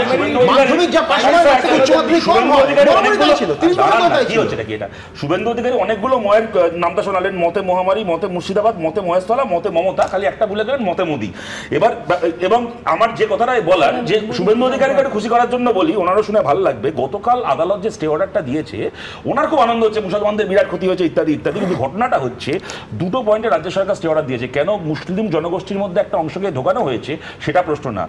এক, যে সার্ভেটা রাজ্য সরকার করেছে তার বৈধতাকে নিয়ে প্রশ্ন করেছে। এক, দ্বিতীয় কথা হচ্ছে 2012 সালের যে আইনটা সেই ছিল এক্সিস্টিং, সেইটাকে বিধানসভায় সংশোধন না করিয়ে কেন তড়িঘড়ি অর্ডিন্যান্স জারি করে এটা করতে হলো? প্রশাসনিক বিজ্ঞপ্তি দিয়ে দুটো তো পয়েন্ট।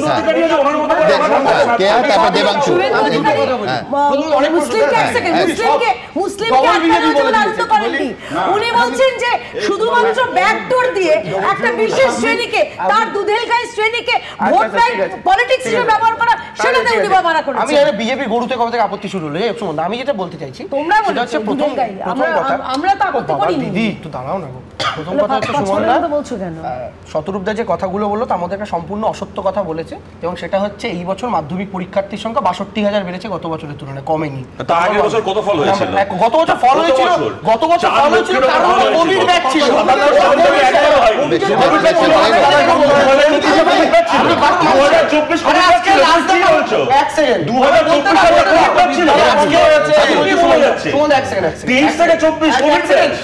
তোমার কথার মাঝখানে বলে তোমার আপত্তি হলো, তুমি লোকের মাঝে বলো আমি ঠিক করবো, তুমি চুপ করো। আমি ডিসাইড করব, পরের দিন এসো, তুমি পরের দিন এসো, ঠিক আছে? আমিও তো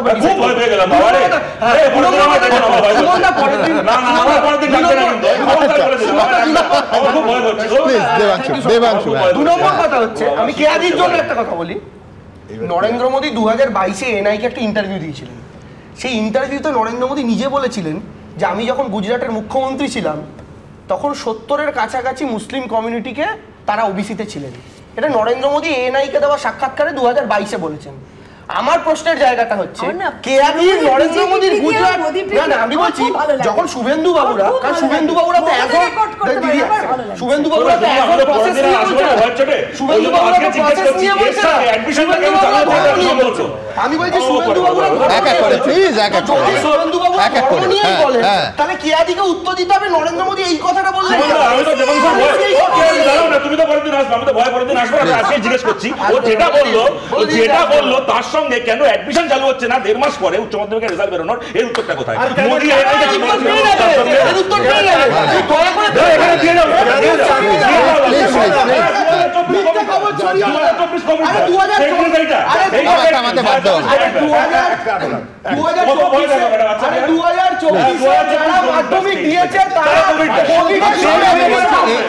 এই বিপুল শব্দ দূষণ থেকে এইটা বোঝার 1 সেকেন্ড, বেশ, এই বিপুল শব্দ দূষণ থেকে আপনারা একবারও বুঝতে পারছেন না যে কেন ভর্তির পোর্টাল খুলে দিতে এত দেরি হলো, কেন ভর্তির এখনো পর্যন্ত অভিভাবকেরা জানেন না যে তাদের ছাত্রছাত্রীরা ভর্তির প্রক্রিয়া কবে শুরু করা হবে, কেন এই ধোঁয়াশা, এর উত্তর আমি পাচ্ছি না এটা থেকে। হ্যাঁ, একটা ছোট্ট বক্তব্য, সেটা হচ্ছে তৃণমূল কংগ্রেস ক্ষমতায় আসার পরেও West Bengal joint entrance examination অত্যন্ত গুরুত্বপূর্ণ এবং আমি মনে করি খুব ভালোভাবে চলা একটা পরীক্ষা।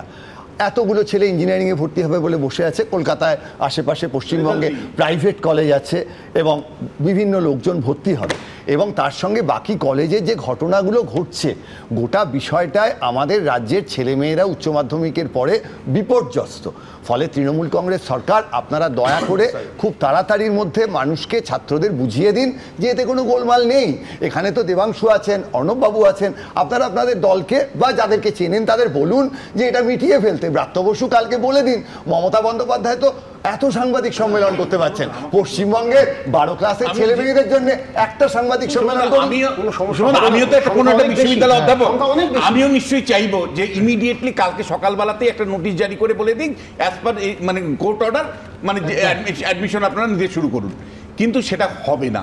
যেমন করে শুভেন্দু অধিকারী লাড্ডু বিতরণ করলো পরিষ্কার হিন্দু রাজনীতির জন্য, তেমনিভাবে মমতা বন্দ্যোপাধ্যায় এটাকে ঘষে ঘষে লোককে বোঝাবে যে আমরা কত চেষ্টা করছি, দেখো, তারপরে তোমার গিয়ে ভোট দিয়ে হবে মুসলমানদের ভোটটার জন্য। ফলে দিনের শেষে আমি শুধু এইটুকু আশা করব যে বিশ্বনাথ চক্রবর্তী যেটা বলবেন সেটা অ্যাটলিস্ট এখন দেরি হয়ে যাওয়ার পরও সম্পূর্ণ বিশ্বনাথ চক্রবর্তী সম্পূর্ণ ভুল প্রমাণিত হন। তার কারণ তাকে ভুল প্রমাণিত করতে পারেন সরকার যদি এই ভর্তির বিষয়টা কাল থেকে একেবারে স্মুথ করে দেন, এত দেরির পর এত উদ্বেগের কারণ হয়ে এখন অন্তত যদি দরজাটা খুলে দেয়া হয়, তাহলে বিশ্বনাথ চক্রবর্তী হয়তো ভুল প্রমাণিত হবেন, কিন্তু ওই অতগুলো বাচ্চা এবং তাদের অভিভাবকরা বিশ্বাস করুন খুব স্বস্তির নিঃশ্বাস ফেলবেন। আমরা শুধু এইটুকু চাইতে পারি। আমার পরের প্রতিবেদন হচ্ছে সেই মানুষগুলো যারা নবম থেকে দশম শ্রেণীর আবেদনের অনলাইন ফর্ম ফিল আপ করা শুরু হয়েছেন, কিন্তু আন্দোলনকারীরা পরীক্ষায় বসতে চান না এবং তাদের অভিযোগ যে বারবার বিকাশ ভবনে গেলেও তাদের চিঠি রিসিভই করা হচ্ছে না। তাদের আন্দোলন কোথায়? ভুলে যাব না আমরা, দেখাবো। হকের চাকরি ফেরত চাইতে গিয়ে খেতে হয়েছিল পুলিশের লাথি। বিধানসভায় অধ্যক্ষের সঙ্গে দেখা করিয়ে দেওয়ার জন্য সেই পুলিশেরই পায়ে পড়ার জোগাড় চাকরিহারাদের। বুধবার বিধানসভার সামনে দেখা গেল চাকরিহারাদের অসহায়তার এই ছবি। সোমবার থেকে সরকারি স্কুলে নবম থেকে দ্বাদশ শ্রেণীর শিক্ষক নিয়োগের অনলাইন ফর্ম ফিল আপ শুরু হয়েছে। প্রতিবাদে ওই দিন থেকেই পথে নেমেছেন চাকরিহারারা। বুধবারও 5 দফা দাবিতে মিছিল করে বিধানসভায় আসেন চাকরিহারা আন্দোলনকারীরা। স্পিকারের সঙ্গে দেখা করিয়ে দেওয়ার জন্য পুলিশের পায়ে ধরতে যান এক চাকরিহারা। শেষমেশ পুলিশি পাহারায় আন্দোলনকারীদের প্রতিনিধি দল দেখা করেন বিমান বন্দ্যোপাধ্যায়ের সঙ্গে। চিফ হুইপ নির্মল ঘোষ তিনি মাননীয় মুখ্যমন্ত্রীর চিঠি গ্রহণ করেছেন। তিনি আগামী সোমবার মাননীয় মুখ্যমন্ত্রী আসবেন, বিধানসভায় আমাদের বক্তব্য তুলবেন। সুপ্রিম কোর্টে কিভাবে যোগ্যদের চাকরি বাঁচানো হয়, সমস্ত যোগ্যদের, শিক্ষাকর্মী শিক্ষকদের বেআইনি নোটিশ যেটা, সে বিষয়েও আলোচনা করবেন। আর বিধানসভার জরুরি অধিবেশনের বিষয়ে সদর্থক ভূমিকা পালন করবেন। এরই মধ্যে সরকারি স্কুলে নবম থেকে দ্বাদশ শ্রেণীর শিক্ষক নিয়োগের আবেদনের অনলাইন ফর্ম ফিল আপ শুরু হয়ে গিয়েছে। আবেদন শুরু হয়েছে এবং আমার কাছে যে খবর প্রচুর আবেদন জমা পড়ছে। আমরা এখানে তো চিঠি দিতে এসেছিলাম হার্ড কপি, যে যারা যারা পরীক্ষা দিতে রাজি নয়, কারণ শিক্ষামন্ত্রী বলেছিলেন যে অনেকেই আছে, ম্যাক্সিমামটাই নাকি পরীক্ষা দিতে প্রস্তুত, তারা বাড়িতে পড়ছে। তো আমরা সেই যে ওনার একটা হতকারী বিবৃতি, সেই বিবৃতির বিপক্ষে যে আমরা আছি, যে আমরা এত হাজার জন তারা যে পরীক্ষা দিতে চাইছি না, কারণ যোগ্য হয়েও কেন পরীক্ষা দেব, তার তো একটা নিয়ম শৃঙ্খলা থাকবে। তারা যে পরীক্ষায় বসতে চান না তা স্পষ্ট করে জানাতে শিক্ষামন্ত্রীকে চিঠি দিতে চান আন্দোলনকারীরা। কিন্তু তাদের অভিযোগ, বারবার বিকাশ ভবনে গেলেও চিঠি রিসিভ করা হচ্ছে না। আমরা যে এত ব্যাগ নিয়ে চিঠি নিয়ে আসছি, কেন রিসিভ করার ক্ষমতা রাখছে না? মৌখিকভাবে যা ইচ্ছা তাই বলে দিলেই হলো। পরবর্তী আবার বিকাশ ভবনে একদম মাস জমায়েত হবে, দেখা করুক, আমাদের সঙ্গে বসুক, কেন রিসিভ করবে না? তাহলে লিখিত দিক ওনারা। আন্দোলনকারীদের দাবি, এদিন বিকাশ ভবন থেকে জানানো হয়েছে সোমবার থেকে চিঠি গ্রহণ করা হবে। এই মুহূর্তে যোগ্য চাকরিহারা শিক্ষকরা তারা প্রতিবাদ জানাচ্ছেন কিভাবে?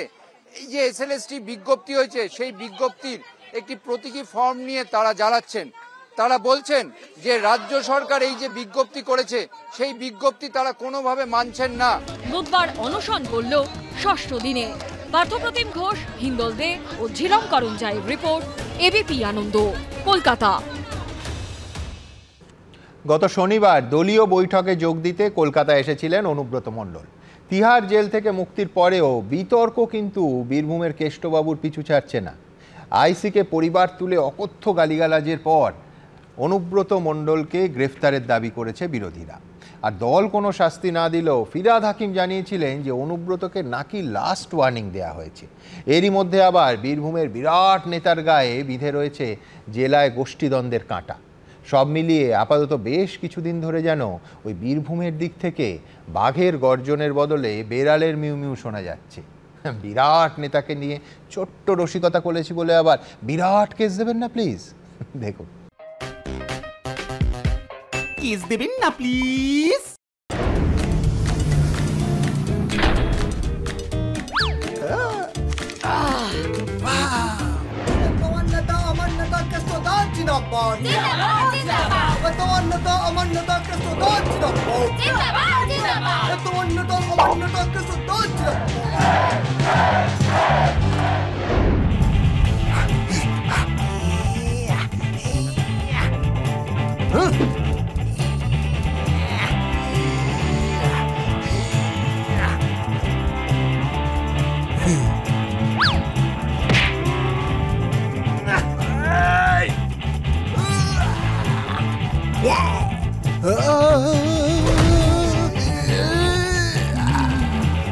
কেষ্টকে খাঁচায় ভরে রাখা যাবে না।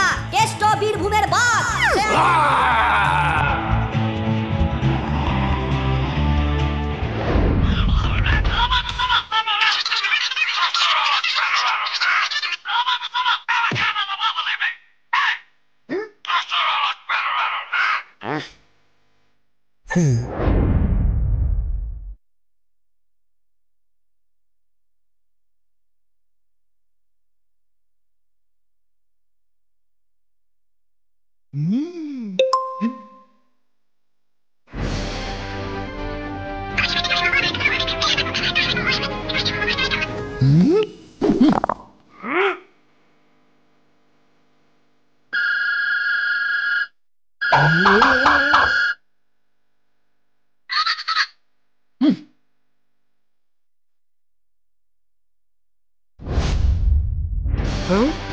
কেষ্টকে গ্রেফতার করতে হবে, করতে হবে, করতে হবে, করতে হবে। কেষ্টকে গ্রেফতার করতে হবে, করতে হবে, করতে হবে, করতে হবে।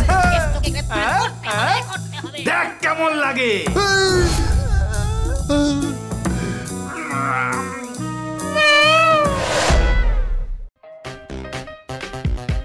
কেস দেবেন না প্লিজ।